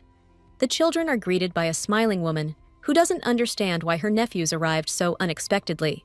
Expressing sadness, Maxion explains that they missed their father. The aunt takes them upstairs to the room where Alberton lived before he went to the Duchess, around which lie things used in life. The man always stroked his sons' heads when he dressed them. He treated them with warmth and affection. They said he was a scientist, which explains the huge amount of paper scattered around. There is a sealed letter on the table. The first line sends a chill down his spine. He writes about everything, while realizing that most likely no one will ever read what he has written. He calls Celestine by her real name, Maria. The man understands that he will soon die if the girl continues to self-destruct. Everything could end extremely sadly. The husband would like to advise her to love her children, hug them more often, and speak words of love. Karen is impressed by what he read. Information about his real name was hidden for a long time. It is unclear what the motives were, and there are other oddities. Believing Maxion, his father was killed. However, in the letter, the young man was sure that he would soon die. They will continue to search for answers to questions. There is a book on the table that is enchanted. It cannot be read in any way. There is no title. It is a diary. After some time, the brother manages to open it with a spell. Ian writes about how he witnessed a murder. He never thought that Celestine would do this, not much later. The man decided to arrange an escape. He decided to get married in order to go away. Contrary to fears, the girl did not cause her husband any harm. Time passed. They grew closer. Alberton thought that everything was changing. However, the lady always treated everyone around her with a certain amount of falsehood. The Duke constantly picked on Ian. Apparently he was jealous, so he beat him. Sometime after Celestine learned about the beating, the man died. Everyone said that he fell down the stairs, but this was obviously not true. The servants began to disappear one after another. The mistress did not show it, only assured that the young man would not die. Alberton's condition worsened. He went to his father's house. Later, the news spread about Maria's cruelty. She killed all her brothers and father. And then, ascending the throne of her family, Celestine arrived and made an offer. It suited her that the man would not live even a few years. Maxion feels confused. They should check other things. One term has been bothering him since the morning, namely about the liberators. This is the first time my brother has heard about this. Once every few years, unusual creatures are born. They are born without magical power, but they absorb the magic of others. Contact with a great magician helps their power double. In my entire life, I've only met 2 liberators. One was a woman from a famous magical family, and the other was a newborn from a family that has nothing to do with magic. Twins put 2 and 2 together. When a new liberator is born, the power of the existing one disappears. However, this power was not inherited, although they are both the same, at the same time different. In the case of Celestine, she could only absorb the power by killing the one whose blood was the same with hers. The mother was going to sacrifice her children. In the case of newborns, it was enough to just touch them to absorb all the power. The child took Mary's energy, leaving her with nothing. There is a shrine. It is much more powerful. The diary indicates that Siren is one. Everything becomes more complicated. While following his wife, the man learned about her connection with Pacius and about the magic circle that requires sacrifices. She was going to use everyone in the mansion, and even her children. It took a long time before the man managed to find a way to kill his wife. He asked why the offer was made to him. He would have died anyway. The maiden was not going to sacrifice him, so as not to dirty her hands. No one knew when Alberton was destined to die, but he understood that his time had almost come. The man asked for one thing, that the children be protected from certain death. Celestine calmly answered, as always, that it was impossible. The man tried to kill the woman for a long time, but he failed every time. Only in September 881, he realized that he could not kill her, despite the fact that he had decided he still loved her. He resorted to a cowardly method, deciding to help his children kill Celestine. Maxion and Caron decided that they had nothing more to do in their father's house. They went to Achernia, where Eicult was also located.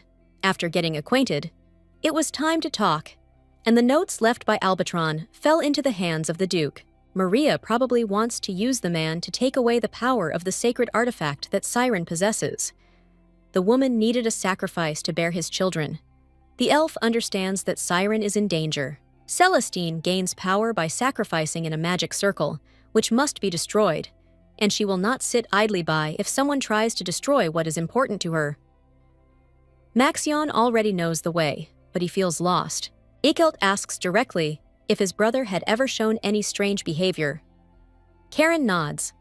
Sometimes he would start singing strangely and fall down. The symptoms of Amalion were obvious. It is poisonous and can destroy the mind if used incorrectly. They tried to cloud the boy's mind so that he would not be able to remember the spell. There is only one thing left to do: heal his mind and then find the magic circle. Raquel checks on Michael. His condition has improved significantly.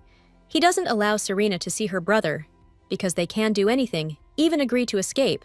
The young man has come to his senses, which means the situation has become more problematic. With success in her studies, the girl will soon master healing magic. Someone bursts into the room. Something terrible has happened. The shrine has disappeared. The blonde man orders her to tell what exactly happened. His reaction is quite justified. Something is not working out. Melfort returned for her brother, but in the end she runs away. Her chambers are empty. There are too many thoughts in her head. Running away is for the best. But the siren that her brother knows could not do this. The man releases the test subject. He is tamed by her blood and will be able to follow her. It turns out that the beauty was kidnapped, namely taken away by Celestine. Raquel orders a squad of elite magicians to be brought in. They are obliged to find the girl. A raven arrives at Achernia's house and tells her that the Countess has been kidnapped and that she is known to be cooperating with Passius, so there is only one person left who wants the kidnapping. They will have to come up with a way to stop Maria. Amalion's detoxification will be carried out right on the way. The poisoning is not severe, and he will be able to cleanse himself easily. Eicult has everything ready. Michael's test subject will go ahead and drive the carriage. Celestine stands over her daughter, who lies unconscious on the floor, and in her head she hears the voice of her deceased husband. He knows that the woman is too cowardly and promised that if they do not listen to him, he will destroy everything that is dear to her. On the day when the girl heard this, she thought it was stupid, because she didn't have anything dear. The girl couldn't even imagine that Ian had thought everything through and was speaking with all seriousness. After Maria was adopted into the Melfort family under a new name, nicknames haunted her relentlessly. The third son, Oder, especially hated the girl and tormented her in every possible way, throwing her out into the street in the cold, locking her in the attic for several days. She always responded with an indifferent expression. She didn't care, but that was the only reaction she was capable of. She had no magical power. A turning point had come in her life. One day she was reading a book. The sharp smell of alcohol came with her brother. The man wanted to play a game, his arms wrapped around her thin neck. He grinned and offered victory if she could hold out long enough. The more she writhed, the worse the situation became. She was lucky. Her hand reached something standing nearby. After the blow, the young man died. Frightened, Celestine was about to run away, when suddenly the strength began to pass from his body. At that moment, the Red Mass spoke to Melfort. It was their first meeting. The girl learned the way to gain all magic. The girl was 13 years old, and then she killed her entire family. Her father made insincere apologies before his death and handed over the key to the secret room. With this, Maria was able to reveal the secret of the family. Dark magicians came to her, becoming the new head, and she willingly accepted their offer. She thirsted for the power they possessed. Cyrene lies right in front of her mother. She probably hopes that there was a good reason for her actions, but she simply craved strength. She wanted no one to be able to put her down and insult her. She was just running to the limit. Before meeting Alberton, everything was exactly like this. Ciri wakes up. She is scared of what is happening. Mom had to try hard to move the magic circle. There is no time for explanations. Footsteps are heard. The shrine has been discovered. Michael runs forward first. Celestine stops them. They are too late. A huge stream of power erupts around. The blonde tries to grab his sister's hand until the very end. The girl doesn't know how to get out. The last thing she remembers is the figure of Ajes in the distance. She can't believe it's true. The body ends up in a strange place. There's water all around. But it doesn't interfere with breathing. The feeling of déjà vu haunts her. Michael falls to his knees, having failed again to protect his sister. The shrine is pulled inside the magic circle. The twins are in a hurry. Akernia has left, leaving them behind. Hugging their brother, they ask what happened. Their mother is targeting Ciri. She needs to be saved. Apparently, the girl's body was pulled inside the circle. The guys decide to tell what they managed to find out. First of all, the only way to stop Melfort is to destroy the Red Eye. But if you try to destroy it thoughtlessly, the siren inside will also be at risk. Akernia explains that earlier, they tried to figure out the magic formula. It turned out that he has his own consciousness. While it resists, no one can enter inside. Everything inside is under his control. The situation will worsen. All that remains is to force those inside to come out. The circle's formulas will be changed to cause a reverse flow of magical energy. Maction's memories are gradually returning, although his head is still foggy. The circle supports the life of the Countess. One day the father stabbed the mother with a knife. He wanted to kill her, but nothing happened.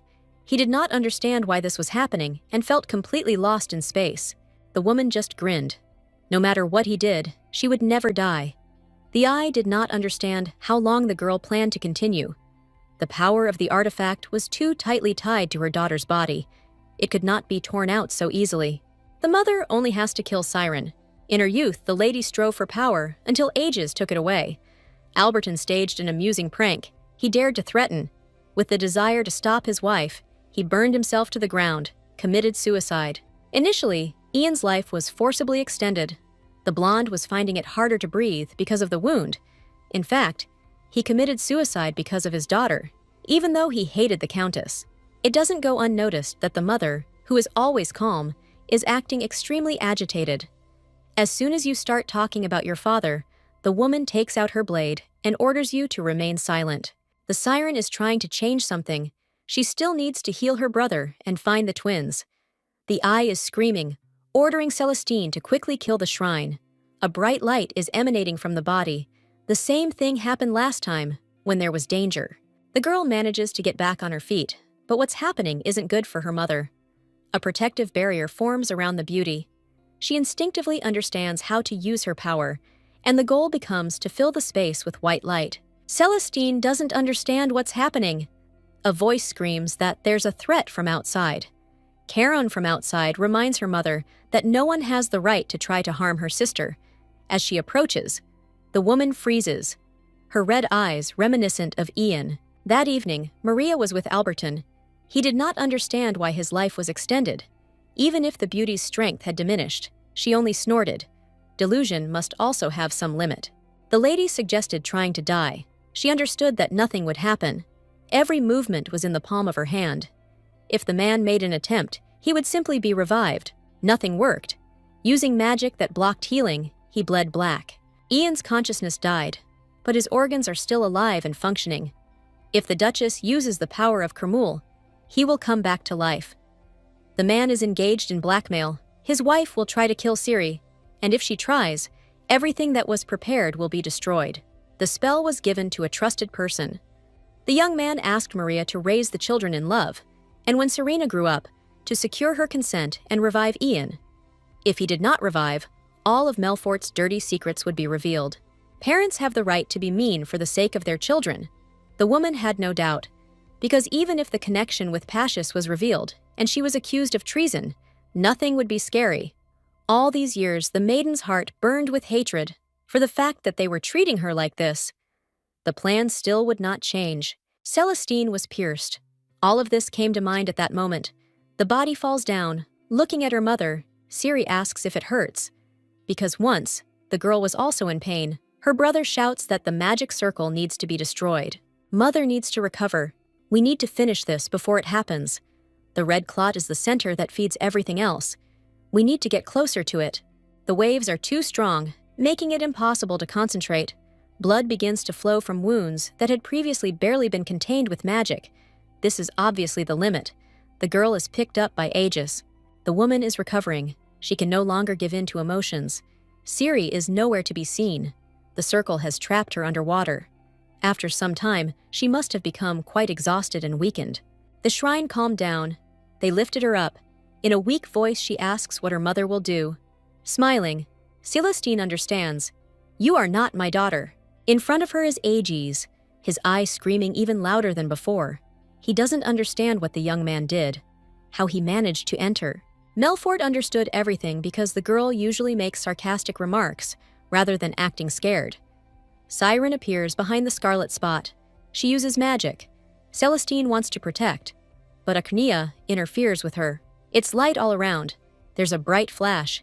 Aegis is trying to find the girl, but she still fell into the hands of her mother, who puts a blade to her throat. The woman has lost absolutely everything. She no longer feels the energy of the dark clot. A nervous laugh escapes from her throat. The Duke did not come without preparation. The very same words of the song are heard. They once talked about this with Ian and decided to change the tune a little. The blade falls from Celestine's hands. The woman has lost everything. They will not kill her. The Duke picks up Siren in his arms. They will have to leave, because now that the red clot has disappeared, everything around will soon begin to collapse. The man looks at the girl's face. Only when the power of the shrine that Ciri possessed exploded, he felt how all the wounds on his body were healed. The young man remembers how the suggestion fell from him when he was drowning. Embracing the girl under the water, a white light emanated from his body. This light, like a miracle, removed the suggestion and neutralized the poison. She had this effect. Karen is pounding on the floor. He doesn't understand what's going on there. Aegis didn't say anything and disappeared. A bright white light shines from the magic circle. Michael squints. Opening his eyes, he is surprised. The excruciating pain inside his body passes, as if it had never been there. Cracks begin to appear in the magic circle. The building is about to collapse. Raquel orders everyone to go outside. Her sister still hasn't come out. Akernia told her in advance that getting out would be problematic. The passage is closed. There is no time left. Charon is against leaving. Maxion is trying to change his mind. The elder intervenes. He is also worried, but cannot risk the lives of the twins. There is no time for arguments. The blonde knocks out the young man. With his character, he would rush forward and be stubborn to the last. Siren should be fine. Celestine sees her husband. She lived her whole life instead of that dead child from Melfort.